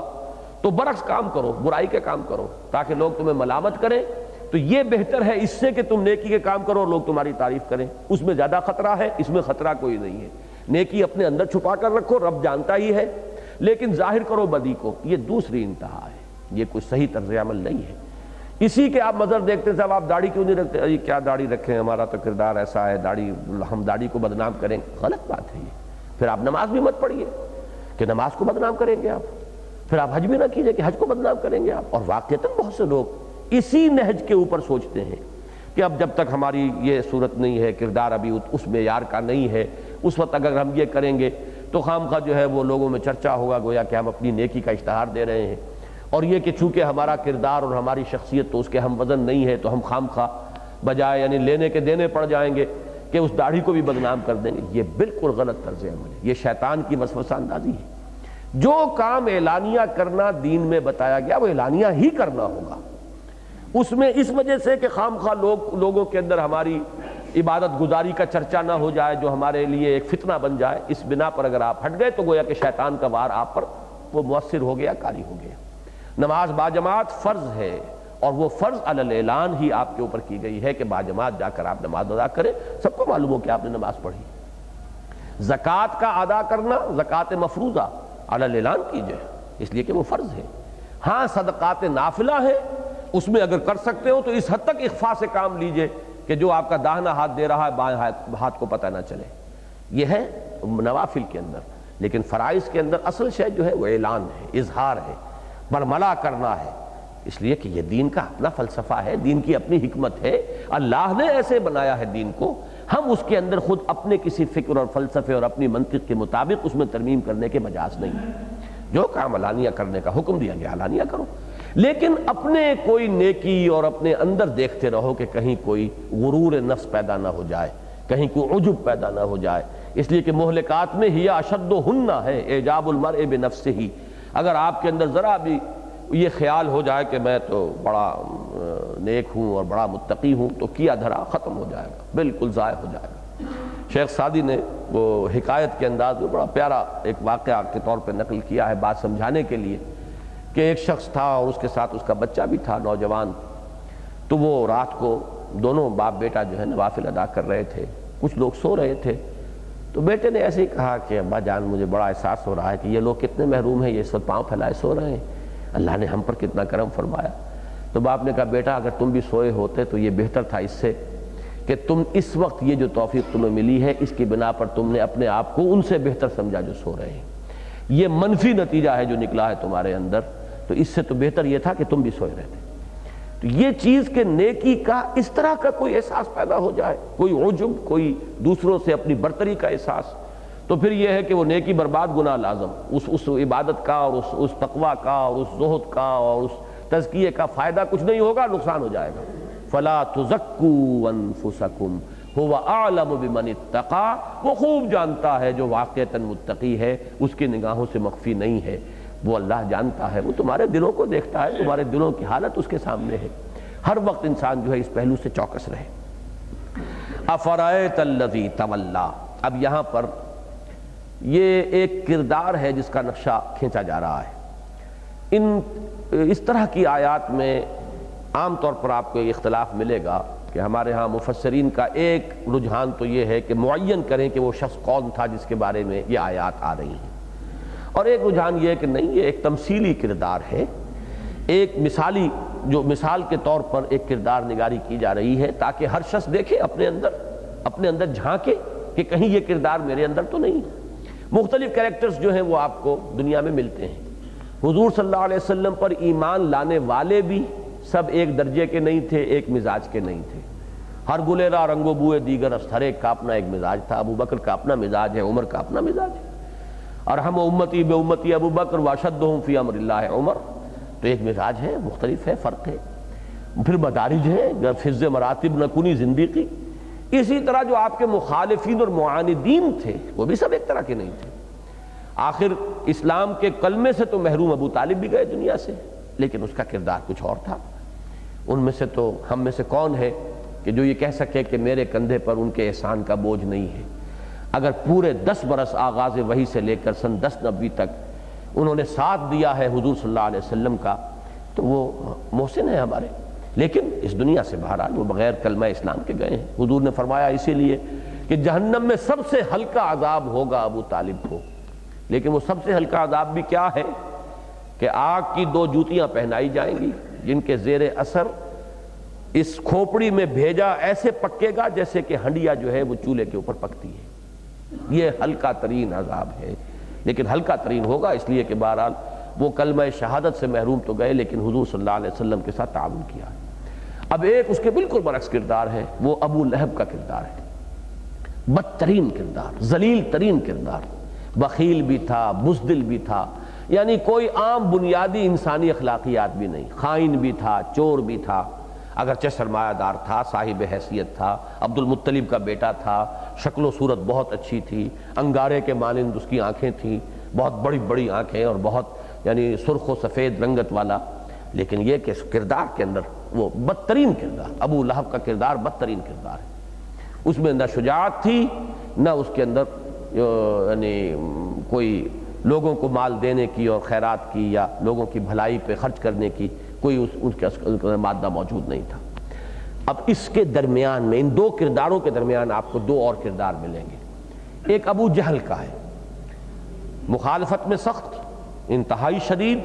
لیکن اس میں شجاعت بھی تھی۔ اس نے اپنے کفر کے لیے گردن کٹوا دی، کہ گویا کہ اس کے اندر کم سے کم بزدلی نہیں تھی۔ پھر وہ جو فخر کرتا تھا، عرب کا ایک عام مزاج تھا، ہم نے کھانے کھلائے، ہم نے دسترخوان بچھایا، ہم نے لوگوں کی خدمتیں کی، اور کرتا تھا۔ یہ ان کے ہاں مقابلہ ہوتا تھا ان چیزوں کا، کس کا دسترخوان کتنا وسیع ہے، کس کے گھر کے باہر کتنا راکھ کا ڈھیر پڑا رہتا ہے۔ یہ راکھ کا ڈھیر پڑا ہونا اس کے نہایت تو یعنی لوگوں کو کھانا کھلانے میں کی ایک علامت تھی کہ اس کے ہاں ہر وقت چولہے میں آگ جلتی رہتی ہے، کھانے پکتے رہتے ہیں، مہمان نوازی ہوتی رہتی ہے، لہٰذا وہ اس کے دروازے پر راکھ کے ڈھیر آپ کو ملیں گے۔ یہ ان کے ہاں ایک بہت بڑی علامت تھی خوبی کی، اس میں مقابلے ہوتے تھے۔ لیکن سخت ترین دشمن حضور کا صلی اللہ علیہ وسلم۔ ایک کردار ہے ولید بن مغیرہ کا، اور سب سے زیادہ جو عددی اعتبار سے کردار آپ کو دنیا میں ملے گا وہ ولید بن مغیرہ کا ہے۔ یہ کیا ہے کہ کچھ حق کی طرف بھی طبیعت آمادہ ہوتی ہے، انسان جو ہے خیر کو پہچان لیتا ہے، حق کو پہچان لیتا ہے، لیکن کچھ مصلحتیں آڑے آ جاتی ہیں، کچھ مال کی محبت، کچھ دنیا کی محبت، کچھ شہرت کی محبت، کچھ وجاہت کی محبت۔ میں اگر مان لوں گا تو سب میرے برادری والے دشمن ہو جائیں گے، اس وقت مجھے چودراہٹ حاصل ہے، میری چودراہٹ جاتی رہے گی۔ اب یہ حق کو پہچان چکا ہے، ایک تو وہ ہے کہ جو حق کو پہچان ہی نہیں رہا، لیکن یہ ہے کہ ایک حق کو پہچان لیا لیکن اپنی مصلحتوں کی وجہ سے آگے نہیں آ رہا۔ اسی طریقے سے اس کے اندر کچھ نہ کچھ لوگوں کو کھانا کھلانا اور کچھ نہ کچھ اس کے اندر جو ہے وہ فراخ دلی موجود ہے، لیکن ایک حد پر آ کر بس رک جاتا ہے، اس لیے کہ انسان جو ہے اس معاملے کے اندر بھی یہ ایک بین کردار ہے، مذبذبین بین ذالک۔ یہ کردار جب مسلمان میں ہوگا تو وہ منافق کہلائے گا۔ یہی کردار اسلام کی تو ایک لکیر ہے نا، ادھر مسلمان ادھر کافر۔ کافر میں جب وہ کردار ہوگا تو وہ گویا کہ ولید بن مغیرہ اس کی ایک علامت ہے، سمبل ہے، اور جب وہ اسلام کے اندر وہ کردار آئے گا تو منافقت کی شکل اختیار کرے گا کہ مذبذبین بین ذالک، کچھ چلنا بھی چاہتے ہیں لیکن ایک حد سے آگے نہیں بڑھ سکتے، آسانی ہوتی ہے تو کچھ چل پھر لیتے ہیں، جب کوئی مشکل وقت آ گیا، کوئی سخت کٹھن مرحلہ آ گیا تو ٹھٹک کر کھڑے رہ جاتے ہیں، ان کی جان پر بن جاتی ہے۔ تو یہ کردار مشترک کردار ہے، لیکن جب یہ قانونی اسلام کے ساتھ ہوگا تو یہ منافقت کہلائے گی، اور جب اس قانونی اسلام کے دائرے سے باہر ہوگا تو اس کی نمایاں علامت جو ہے ولید بن مغیرہ ہے۔ اور اکثر و بیشتر انسان، اگر میں اور آپ بھی اپنے گریبانوں میں جھانکیں تو اس کیٹیگری میں اپنے آپ کو پائیں گے۔ صرف فرق ہوگا، ریشو پروپورشن کا فرق ہوگا، لیکن اکثریت عظیم جو ہے انسانوں کی وہ آپ کو اسی جگہ ملے گی۔ ایسے لوگ بھی شاذ ملیں گے جن کے اندر حق کی پہچان ہی نہیں رہی، اور ایسے لوگ جو ہیں وہ بھی شاذ ملیں گے کہ جو جس حق کو پہچان لیں ہرچہ باد آباد کہتے ہوئے وہ اپنے آپ کو اس مجدھار کے اندر چھلانگ لگانے پر آمادہ کر لیں۔ یہ دونوں کردار جو ہیں یہ شاذ ملیں گے۔ درمیانی کردار وہی ہوگا جو میں نے عرض کیا ہے، اسلام کی قانونی لکیر سے ادھر ہے تو منافقانہ کردار ہے، اسلام کی قانونی لکیر سے اس پالے کے ادھر ہے تو پھر وہ ولید بن مغیرہ کردار۔ یہی وجہ ہے کہ ابو جہل کے کردار پر قرآن مجید میں صرف ایک صورت میں جو پہلی آیات آئی ہیں قرآن مجید کی، اقرأ بسم ربک الذی خلق، اس کے بعد جو کردار آیا ہے ارأیت الذی ینہا عبدا اذا صلی، یہ کردار نگاری جو ہوئی ہے سورہ علق میں، یہ ابو جہل سے متعلق ہے۔ ابو لہب پر مکمل صورت آئی ہے قرآن مجید میں اور نام کے ساتھ آئی، بدترین کردار، اس کو تو نام کے ساتھ، تبت یدا ابی لہب وتب ما اغنی عنہ مالہ وما کسب سیصلی نارا ذات لہب وامرأتہ حمالۃ الحطب فی جیدہا حبل من مسد۔ لیکن ولید بن مغیرہ کے لیے آپ کو متعدد مقامات پہ کردار ملے گا۔ سورہ مدثر میں بھی اسی کا کردار ہے، سورہ نون میں بھی اسی کا کردار ہے، اور یہاں پر بھی عام طور پر لوگوں نے یہی سمجھا ہے کہ یہ ولید بن مغیرہ کی کردار نگاری ہو رہی ہے۔ یہ وہ شخص ہے جو اسلام کو پہچان چکا، سورہ مدثر میں اس کا نقشہ کھینچا گیا ہے کہ وہ مان گیا تھا تقریباً کہ یہ نہیں، تم کہتے ہو کہ یہ شاعری نہیں ہے، قطعاً میں نے بہت شاعروں کا کلام سنا ہے، یہ محمد جو پیش کر رہے ہیں شاعری نہیں ہے۔ اچھا تم کہتے ہو یہ کہانت ہے، میں ہرگز نہیں کہہ سکتا یہ کہانت ہے، میرے بہت سے کاہنوں کے ساتھ میرے مراسم میں دوستیاں ہیں، میں ان کے کلام کو پہچانتا ہوں، پرکھتا ہوں، یہ کہانت نہیں ہے۔ اب لوگوں کے ہاتھوں کے طوطے اڑ گئے کہ گیا یہ تو ہاتھ سے ولید بن مغیرہ، اس پر تو جادو چل گیا محمد کا۔ انہوں نے جو شور مچایا تو فوراً پھر اس نے وہ جو پانسا پلٹا ہے اس کے بعد پیترا بدلا اس نے، یہ سحر یوسر ان ھذا الا قول البشر، نہیں ٹھیک ہے، یہ سحر ہے، جادو ہے جو چلا آ رہا ہے اور قول بشر ہے، میں نہیں مانتا کہ اللہ کا کلام ہے جو محمد پیش کر رہے ہیں۔ محروم رہ گئے قریب آ کر کہ قسمت کی خوبی دیکھیے ٹوٹی کہاں کمند، دو چار ہاتھ جب کہ لبے بام رہ گیا، ان تمام وادیوں کو طے کر آیا، پہنچ گیا، لیکن یہ کہ پھر وہ چودراہٹ کی جو بیڑی تھی وہ پاؤں میں ایسی پڑی ہوئی تھی کہ اس نے کھینچ کر دوبارہ جہنم میں اوندھا پہنچا دیا۔ بالکل یہی معاملہ ہوا تھا قیصر روم کا، ہرقل کا۔ ہرقل بالکل پہنچ چکا تھا، صرف وہ یہ چاہتا تھا کہ جس طرح کبھی کانسٹینٹائن جو تھا، ایمپرر کانسٹینٹائن، جس طرح اس نے اس وقت جب کرسچینٹی قبول کی تھی تو این بلاک پوری مملکت جو ہے عیسائیت قبول اس نے کر لی، نتیجہ کیا نکلا کہ وہ نظام جو تھا برقرار رہا اور شہنشاہ رہا۔ وہ یہی چاہتا تھا کہ سب لوگ میرے جو ہے مان لیں محمد کو صلی اللہ علیہ وسلم۔ اس نے دربار میں بلا کر ابو سفیان سے جو مکالمہ کیا ہے وہ تاریخ کا ایک اہم یعنی چیپٹر ہے سیرت النبی کا، کہ کس طرح اس نے ایک ایک سوال کر کے حقیقت کو ابو سفیان کی زبان سے نکلوایا ہے۔ وہ اس وقت تک کفر پر تھے، لیکن وہ خود کہتے ہیں کہ میں بارہا یہ سوچتا تھا کہ میں اس کے سوال کے جواب میں جھوٹ بول دوں۔ اس نے کہا کہ کیا اس سے کبھی جھوٹ بولا؟ اب یہ کہنا چاہتا تھا کہ محمد نے جھوٹ بولا ہے، لیکن اس نے کہا کہ میں کیسے کہتا، میرے ساتھ دوسرے لوگ موجود تھے قریش کے قافلے کے لوگ جو تھے، وہ کہتے اپنے دل میں کہ اتنا بڑا سردار ہو کر جھوٹ بول رہا۔ تو ان لوگوں کے اس خیال کی وجہ سے میں نے جھوٹ نہیں بولا اور سب سچ اگل دیے۔ اور وہ جو ایک وکیل ماہر وکیل کی طرح جرح کر کے جیسے کہ وکیل گواہ کے اندر سے اگلواتا ہے، تو ہرقل ایک ماہر وکیل کی طرح اس کے اندر سے حق اگلوا رہا تھا، سچائیاں نکلوا رہا تھا۔ سب کچھ کس لیے کر رہا تھا کہ یہ بطارقہ جو بیٹھے ہوئے تھے اور جو سپہ سالار بیٹھے ہوئے تھے اور 20,000 30,000 منصبدار جو بیٹھے ہوئے تھے، ان سب پر حق منکشف ہو جائے کسی طرح، تاکہ ہم سب ایمان لے آئیں تو میری چودراہٹ موجود رہے، برقرار رہے۔ اگر میں نے ایک انڈیویجول کی حیثیت سے اسلام قبول کیا تو میرا پتہ چاک کر دیں گے۔ یہ وہ بیڑی تھی اقتدار کی، مصلحت پرستی، کہ جس کی وجہ سے محروم رہ گیا۔ تو یہ ہے وہ کردار۔ اب آپ اس کو دیکھیے، عرب کے اس وقت کے ماحول کے اعتبار سے اس کردار کو پہچاننا بہت ضروری ہے، اور عام طور پر بھی اس کردار کی پہچان بہت ضروری ہے، اس لیے کہ جیسا کہ میں عرض کر چکا ہوں، ہمیشہ اکثریت انسانوں کی آپ کو اسی کردار کے اندر ملے گی۔ افرأیت الذی تولی واعطی قلیلا واکدی، کیا تم نے دیکھا اس شخص کو جس نے روگردانی کر لی، پیٹھ موڑ لی؟ زیادہ تفصیلی نقشہ جو ہے وہ سورہ مدثر کے اندر آئے گا، ہم پڑھیں گے، اور ابھی میں نے وہ آپ کو وہ آیات کا حوالہ بھی دیا ہے۔ وَأَعْطَى قَلِيلًا، دیا کچھ، وَأَقْدَى، اور پھر وہ رک گیا۔ اب یہ دیا سے کچھ لوگوں نے یہ لیا ہے کہ اس نے کچھ بہت فراخ دلی کے ساتھ کچھ دیا بھی، کچھ مال خیرات بھی کیا، پھر ایک دم جو ہے وہ بخیل ہو گیا، اس نے اپنے خزانے کے دروازے بند کر لیے۔ لیکن اعطاء جو ہے اس سے زیادہ وسیع مفہوم کا حامل لفظ ہے۔ حق کی طرف آنا، حق کو تسلیم کرنا، یہ بھی ایک اعطاء ہے۔ مان لیا، یہ آتا ہے آئی گرانٹ، آپ کی یہ بات جو ہے میں آئی گرانٹڈ کہ یہ صحیح ہے، میں نے تسلیم کر لیا، تو اس میں بھی گرانٹ کا لفظ جو انگریزی میں آتا ہے وہ اسی سینس میں آتا ہے کہ میں نے آپ کی یہ بات جو ہے تسلیم کر لی کہ یہ بات درست ہے۔ تو اسلام کے قریب بھی آیا اور کچھ نہ کچھ وہ کرتا تھا، لوگوں کو کھانا کھلانا اور جو بھی ان کے ہاں بنیادی جو انسانی کردار کے لوازم تھے اس میں بھی کچھ آگے بڑھتا تھا۔ لیکن یہ کہ بہرحال جب اللہ اور آخرت انسانی اخلاق کے لیے جو یہ چٹانیں ہیں جن کے اوپر کہ یہ قصر تعمیر ہو سکتا ہے، بلند سے بلند منزل تو وہیں لے جائیں گے جہاں نیچے چٹان ہو، چٹان کے اوپر آپ کی تعمیر ہوئی ہے تو آپ منزل پر منزل چڑھاتے جائیے۔ بودی زمین کے اوپر تعمیر کر لی ہے تو ظاہر بات ہے کہ یا تو پائلنگ کیجئے پہلے جیسا کہ آج کل ہو رہا ہے، لیکن جب تک یہ پائلنگ نہیں تھی تو وہ بودی زمین کے اوپر تو ایک ہی منزل کا مکان بن سکے گا، اوپر تو آپ دوسری منزل نہیں کھڑی کر سکتے۔ تو یہ ہے عقدہ، کہتے ہیں کہ کوئی شخص زمین کھود رہا ہو تو کھودتے کھودتے اچانک کسی چٹان ایسی آ جائے کہ جس کو اب وہ توڑ نہ سکے، تو یہ عقدہ کا مفہوم اس سے ادا ہوتا ہے۔ کچھ کیا، آگے رک گیا، آگے جا کر اس کے قواشل ہو گئے۔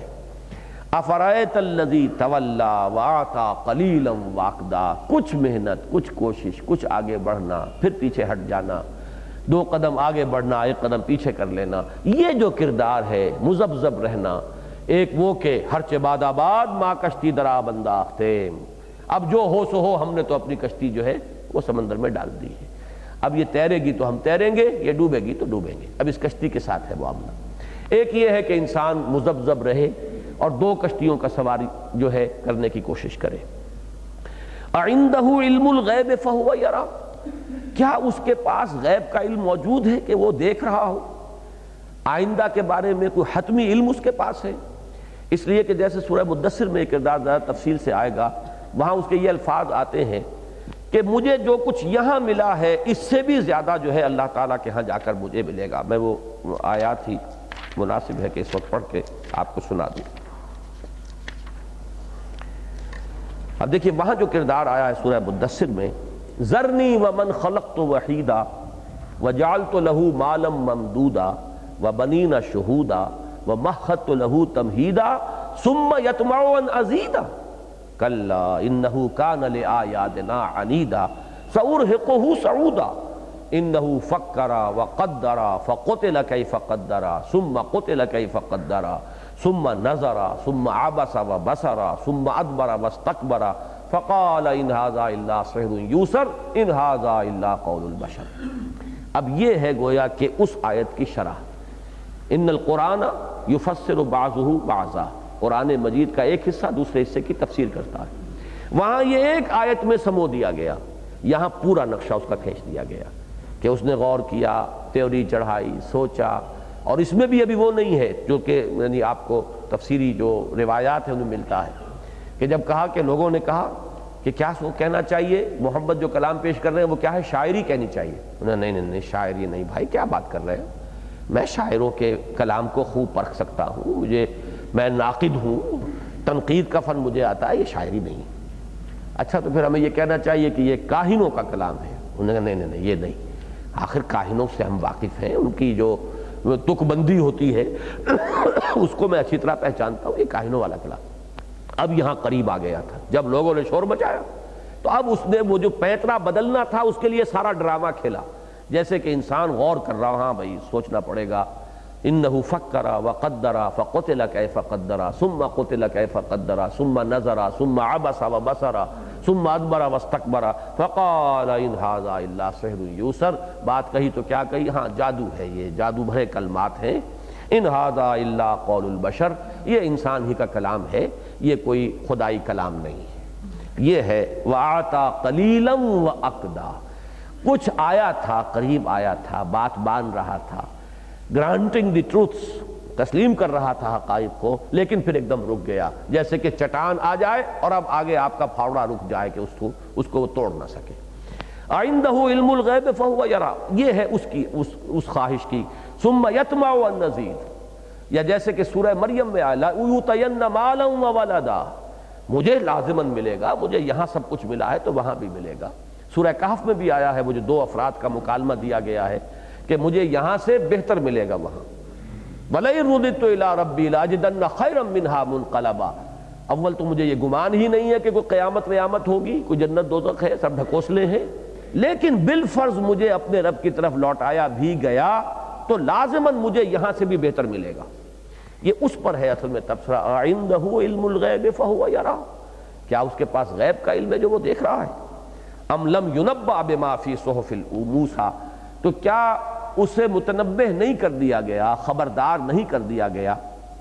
یہ اصل میں نبأ سے ہے، ایک نبأ ہے جس سے متنبہ یا متنبہ ہوگا، اور متنبأ حمزہ کے ساتھ کسی کو کوئی خبر پہنچا دینا، نبأ عظیم جو ہے وہ کسی تک پہنچا دی گئی۔ ام لم ينبأ بما فی صحف موسیٰ، کیا اس کو خبردار نہیں کر دیا گیا، کیا اس کو باخبر نہیں کر دیا گیا اس چیز سے کہ جو موسیٰ کے صحیفوں میں تھی، یعنی تورات میں، وَإِبْرَاهِيمَ، اور ابراہیم کے صحیفوں میں، الَّذِي وَفَّى، اور ابراہیم کون؟ ابراہیم جس نے اپنے رب کے ساتھ پورا عہد پورا کر دیا، وفا کیا ہے اللہ کے ساتھ، ہر چیز کو نبھایا ہے،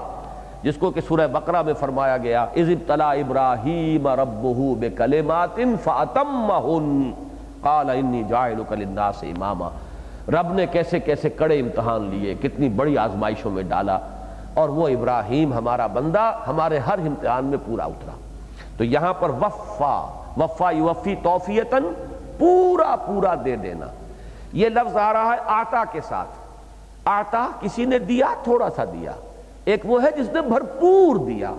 جو اللہ کا تقاضا تھا، جو اللہ کا حق تھا، بھرپور عطا کر دیا۔ جیسے کہ سورہ آل عمران میں آیا ہے کہ اے اہل ایمان، یا ایھا الذین آمنوا اتقوا اللہ حق تقاتہ، اے اہل ایمان اللہ کا تقوی اختیار کرو جتنا کہ اس کے تقوی کا حق ہے۔ اسی طرح یہ تقوی جو ہے ایک باطنی کیفیت کا نام ہے، اور انسان کے عملی جو مظاہر ہیں اس توفیت کے پورا پورا کر دینا کہ وہ مجاہدہ ہے، جہاد ہے۔ جاہدوا فی سبیل اللہ حق جہادہ، اللہ کی راہ میں جاہدوا فی اللہ حق جہادہ، اتنی محنت کرو، اتنا جہاد کرو، اتنی جان اور مال کھپاؤ جتنا کہ اس کی راہ میں جہاد کا حق ہے۔ تو یہ گویا کہ ابراہیم علیہ السلام کی مدح کی ہے اللہ نے، وہ ابراہیم ہمارا وہ بندہ جس نے پورا کیا، ہر شے کو پورا پورا نبھایا، ہر تقاضے کو کہ جو ان سے کیا گیا پورا کیا، ہر قول جو اس کا تھا اس کو سچا کر دکھایا۔ تو وہ ابراہیم الذی وفا۔ اچھا یہاں پہ اب وہ سوال پیدا ہوتا ہے کہ صحف ابراہیم و موسیٰ آخری پارے میں بھی موجود ہے، سبح اسم ربک الاعلی میں، اور دوسرا مقام یہ ہے کہ جہاں ثابت ہوتا ہے کہ حضرت ابراہیم کے بھی کوئی صحیفے تھے، اللہ نے انہیں بھی کوئی صحیفے عنایت فرمائے تھے۔ اس وقت دنیا میں بقیہ کتابیں تو چاہے وہ مسخ شدہ حالت میں ہیں، محرف ہیں، موجود ہیں، تورات موجود ہے، 5 بکس جو ہے تورات کی، نیو اولڈ ٹیسٹامنٹ کی پہلی 5 کتابیں، یہ جو بھی بگڑی ہوئی شکل محرف صورت میں، لیکن بہرحال موجود تو ہے، تورات ہے دنیا میں۔ انجیل دنیا میں ہے، اصل انجیل نسائی، اناجیل اربعہ جن کو وہ کینونیکل کہتے ہیں، موجود ہیں۔ اسی طریقے سے جو حضرت داؤد علیہ السلام کو زبور دی گئی، سامز جو ہیں وہ ترانے حمد کے، وہ موجود ہیں، حمد اور شکر کے ترانے، چاہے ان کے اندر بھی کوئی قطر بہمت ہو گئی ہو۔ لیکن یہ ابراہیم علیہ السلام کو جو صحیفے دیے گئے یہ آج دنیا میں کہیں موجود نہیں۔ اب اس کی 2 توجیحات کی گئی ہیں۔ ایک توجیہ تو اکثر مفسرین نے کی ہے، وہ تو یہ ہے کہ حضرت ابراہیم علیہ السلام کی وہ تعلیمات بھی تورات میں جب ذکر ہوا ہے حضرت ابراہیم کا تو وہ وہاں پر وہ چیزیں آ گئی ہیں، گویا کہ صحف ابراہیم بھی تورات کے ذریعے سے کسی نہ کسی درجے میں دنیا میں موجود ہے۔ یہ بات اس اعتبار سے صحیح ہو جائے گی کہ انجیل بھی اس وقت جو دنیا میں موجود ہے وہ انجیل تو نہیں ہے جو حضرت مسیح کو ملی، لیکن اس کا کچھ نہ کچھ حصہ ان اناجیل میں موجود ہے، اور وہ ایک طرح کی بایوگرافیز ہیں حضرت عیسیٰ علیہ السلام کے، گویا کہ ان کی یعنی آٹو بایوگرافی نہیں ہے لیکن بایوگرافیز ہیں دوسروں کی لکھی ہوئی ہیں، تو وہ اس طریقے سے اس میں حضرت مسیح علیہ السلام کے مواعظ کی شکل میں وہ انجیل بھی کسی نہ کسی درجے میں موجود ہے۔ تو ایک توجیہ تو یہ ہے کہ جس طرح انجیل ہے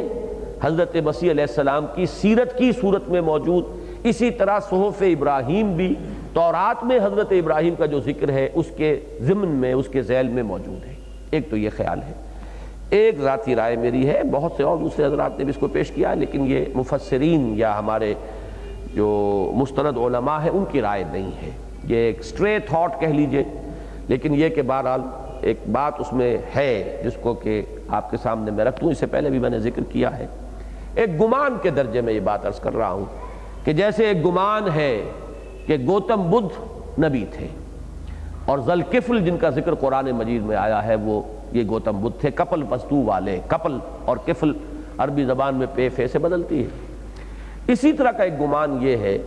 کہ یہ جو آریہ ہندوستان میں آئے تھے یہ بھی نسلاً ابراہیمی ہیں، انہوں نے حضرت ابراہیم کو خدا بنایا ہے جیسے کہ عیسائیوں نے حضرت مسیح کو خدا بنا لیا، خدا کا بیٹا بنایا۔ تو برہما کا جو تصور ان کے ہاں ہے وہ ابراہیم ہی کے نسل کی بگڑی ہوئی شکل ہے، اور اپنشد وغیرہ جو ان کے پاس ہیں ان میں وہ حضرت ابراہیم کے صحیفے جو ہیں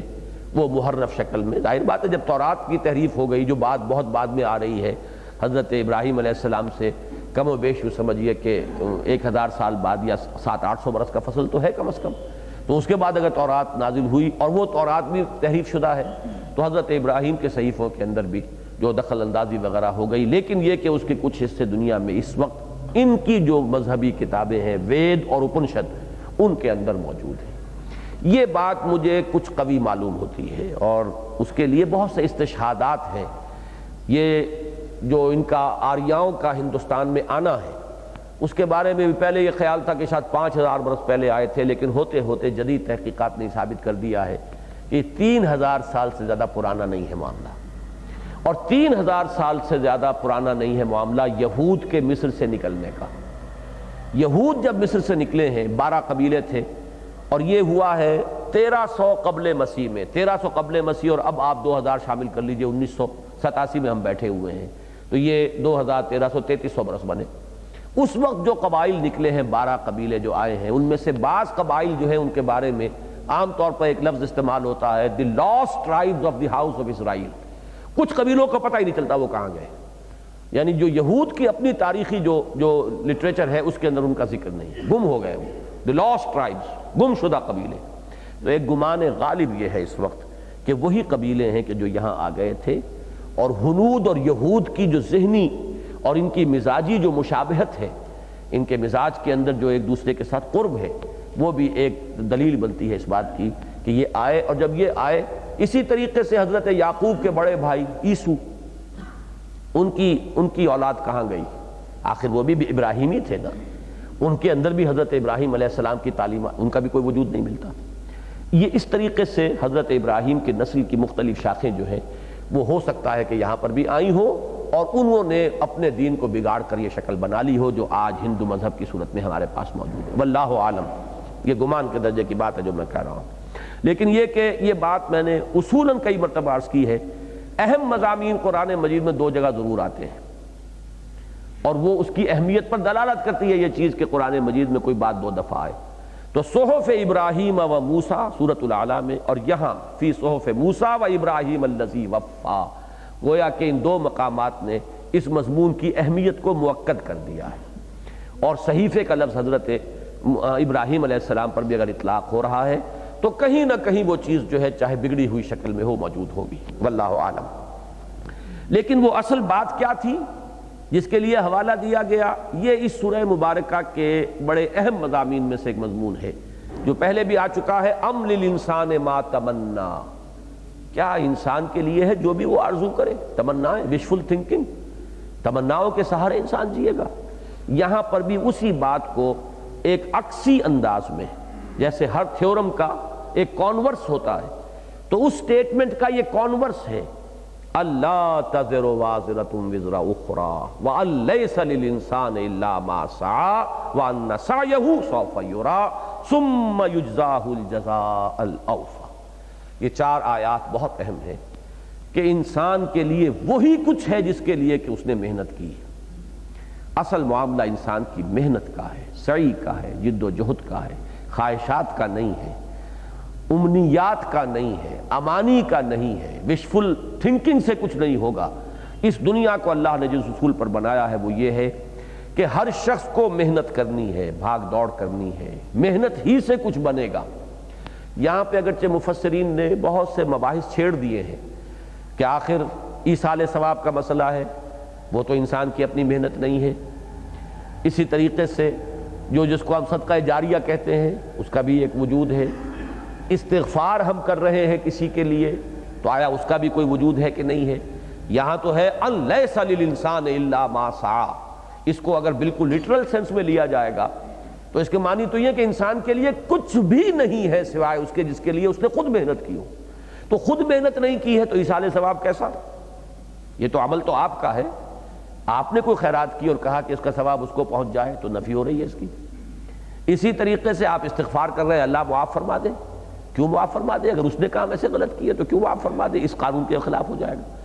ان چیزوں کی نفی نہیں ہے، وہ چیزیں اپنی جگہ پر جو قرآن سے، سنت سے، حدیث سے ثابت ہوں ان کا اثبات کرتے ہوئے اصل بات کیا ہے کہ انسان کی سوچ کا جو بنیادی پتھر ہونا چاہیے وہ یہ ہے کہ اصل شے اپنی محنت ہے، اس کو ایمفیسائز کرنا ہے، باقی چیزوں کی نفی نہیں،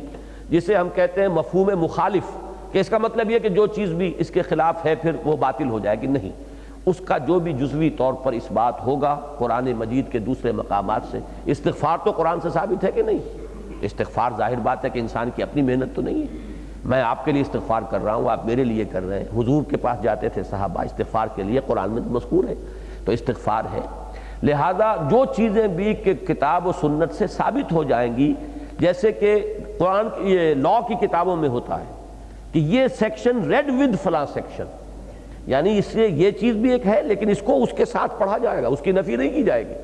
اس سیکشن میں جو کچھ بات ہے وہ اس کی نفی اس سے نہیں ہو رہی ہے بلکہ ان دونوں کو ایک ساتھ جوڑ کر بات کو سمجھا جائے گا، تو ریڈ ود۔ اسی طریقے سے قرآن مجید میں بھی جو بھی بات سامنے آئے اس کے ساتھ جو دوسری چیزیں، دوسرے پہلو اس مسئلے کے قرآن مجید میں دوسرے مقامات پر ہوں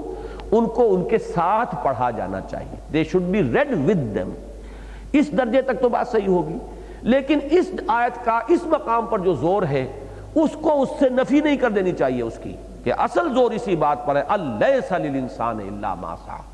اللہ تزر وازرۃ وزر اخری۔ نمبر 1، کوئی جان نہیں کسی اٹھانے والی کسی اور جان کے بوجھ کو،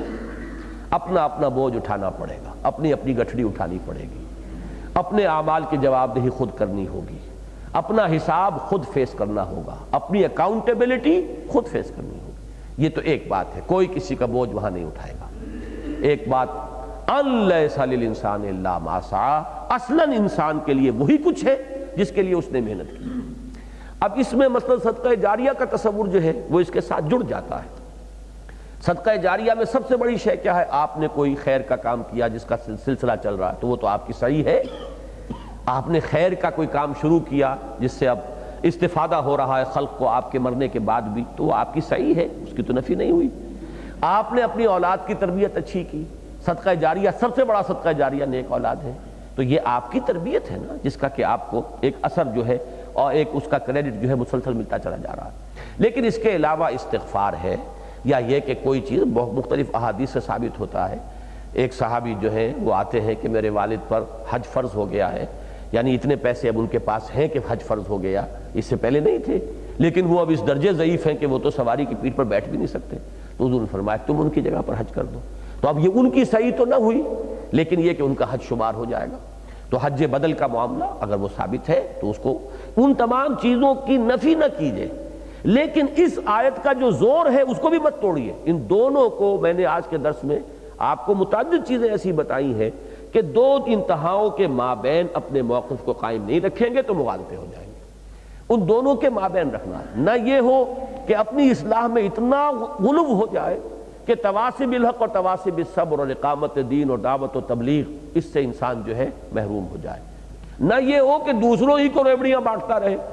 اور تنسون انفسکم وانتم تتلون الکتاب، واعظ پر واعظ فرما رہے ہیں، نہ اپنے گھر والوں کی فکر ہے نہ اپنی ذات کی فکر ہے، یہ دوسری انتہا ہو جائے گی۔ ہمیں ایک معتدل روش اختیار کرنی ہے۔ اسی طرح اس میں بھی معاملہ ہے کہ یہاں پر اس جگہ کا جو زور ہے وہ اپنی جگہ پر برقرار رکھیے، اس کی کیفیت کو اپنے اندر جذب کیجئے، اپنی سوچ کا اس کو ایک جذبے لا ینفک بنا لیجئے کہ اللہ تزر وازرۃ وزر اخری، نمبر 1 کہ کوئی بوجھ اٹھانے والی کسی دوسرے کے بوجھ کو نہیں اٹھائے گی. کوئی جان، یا مؤنث اس لیے ہے کہ نفس یہاں پر محذوف ہے، کوئی نفس کوئی جان جو ہے وہ کسی اور جان کے بوجھ کو نہیں اٹھائے گی. نمبر 1 اپنا اپنا بوجھ اٹھانا پڑے گا، اپنا اپنا حساب خود دینا ہوگا، اپنی اکاؤنٹیبلٹی خود فیس کرنی ہوگی. وَأَن لَيْسَ لِلْإِنسَانِ إِلَّا مَا سَعَىٰ، نمبر 2 نہیں ہے انسان کے لیے مگر وہی جس کے لیے اس نے محنت کی. یہ اصول اپنی جگہ یہی رہے گا. ایکسیپشنز وہ ہو جائیں گی جو کتاب و سنت سے ثابت ہو جائیں. یہ نہیں کہ ہماری تمنائیں ہوں، ہماری وشفل تھنکنگ ہو، ہمارے من گھڑت خیالات ہوں، وہ نہیں جو کتاب و سنت سے ثابت ہو. نمبر 3 وَأَنَّ سَعْيَهُ سَوْفَ يُرَىٰ، اور یہ کہ جو اس کی سعی ہے، جو محنت اس نے کی ہے، وہ لازماً 2 ترجمے کیے گئے ہیں یہاں. اکثر نے کیا اس کو دکھا دی جائے گی، یورا اس کو دکھا دی جائے گی، اس کے سامنے رکھ دی جائے گی، جیسے کہ آخری پارے کی صورت میں آیا ہے کہ فَمَن يَعْمَلْ مِثْقَالَ ذَرَّةٍ خَيْرًا يَرَهُ وَمَن يَعْمَلْ مِثْقَالَ ذَرَّةٍ شَرًّا يَرَهُ. اور اس میں بھی ایک عجیب نکتہ ہے، یورا کہا ہے، یہ نہیں کہا کہ لازماً اس کی جزا یا سزا ہوگی، یہ نہیں کہا ہے. اللہ تعالیٰ معاف فرما دے، اس کا اختیار ہے. دکھا ضرور دیا جائے گا تاکہ پتہ چل جائے کہ اللہ نے کتنی مجھ پر کتنا کرم فرمایا ہے، میری حقیقت کیا تھی. اسی طریقے سے نیکی اور بدی کا ڈیبٹ کریڈٹ بھی ہوگا. آپ کی نیکیاں ہیں لیکن آپ نے لوگوں کی حق تلفیاں کی ہوئی ہیں، حقوق ان کے مارے ہوئے، آپ کی نیکیاں ان کو دی جائیں گی. لازم نہیں کہ اس نیکی کا بدلہ آپ کو مل جائے، ہو سکتا ہے وہ ڈیبٹ کریڈٹ میں اکاؤنٹ ہو جائے، کہیں اس اکاؤنٹ میں اس کی نفی ہو جائے گی، لیکن دکھا دی جائے گی، وہ آج سامنے لازماً آ جائے گی. فَمَن يَعْمَلْ مِثْقَالَ ذَرَّةٍ خَيْرًا يَرَهُ وَمَن يَعْمَلْ مِثْقَالَ ذَرَّةٍ شَرًّا يَرَهُ. جس نے بھی نیکی کی ہوگی ذرے کے ہم وزن وہ اس کو دیکھ لے گا، اور جس نے بھی بدی کی ہوگی ذرے کے ہم وزن سامنے موجود پائے گا. یہاں پر بھی وہی لفظ یرا آیا ہے، ان سعیہ سوف یرا. اللہ تعالیٰ کسی کی سعی کو تلف کرنے والا نہیں، ضائع کرنے والا نہیں ہے. اس کی سعی جو ہوگی وہ لازماً اسے دکھا دی جائے گی. ایک ترجمہ ایک صاحب نے کیا ہے، بڑا لطیف ترجمہ ہے ویسے وہ، کہ ان سعیہ سوف یرا، اور اس کی سعی جو ہے اس کا لازماً ملاحظہ کیا جائے گا، اللہ دیکھے گا، اللہ اس کو یعنی اس کا ملاحظہ فرمائے گا. یہ جیسے شاہن انداز ہوتا ہے، شاہی انداز کہ ان کا اعمال نامہ ہے، جب اللہ تعالیٰ اس کو کسی قدر افزائی کے انداز میں ملاحظہ فرمائے گا تو یہ خود اپنی جگہ پر ایک بہت بڑا اعزاز و اکرام ہوگا. وَأَنَّ سَعْيَهُ سَوْفَ يُرَىٰ، دیکھی جائے گی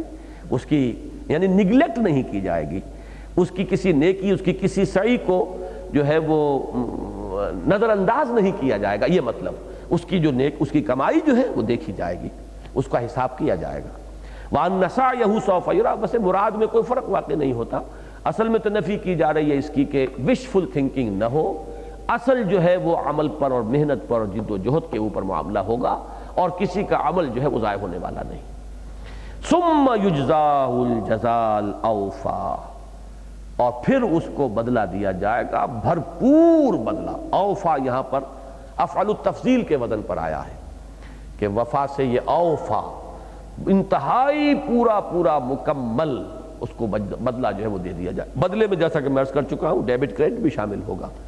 نیکی کا لوگوں کو دیا جانا اگر آپ نے حق تلفی کی ہے، لیکن بہرحال وہ اس کو بدلے ہی کے اندر شمار کیا جائے گا. وہ انسان کی مجازات کی ایک خصوصی شکل ہو جائے گی اعمال کی. بس آج اسی پر اکتفا کر رہے ہیں کہ یہ ہے وہ اصل دین کا مرکزی محور جس کے بارے میں فرمایا گیا ہے کہ ام لم ینبأ بما فی صحف موسیٰ و ابراہیم الذی وفا. اس کو حقیقت کو سامنے رکھے گا انسان تو اس کی سوچ درست ہو جائے گی، صحیح رخ پر وہ سوچے گا، اور صحیح سوچ جو ہے صحیح عمل کو جنم دے گی. بارک اللہ لی ولکم فی القرآن العظیم ونفعنی وإیاکم بالآیات والذکر الحکیم.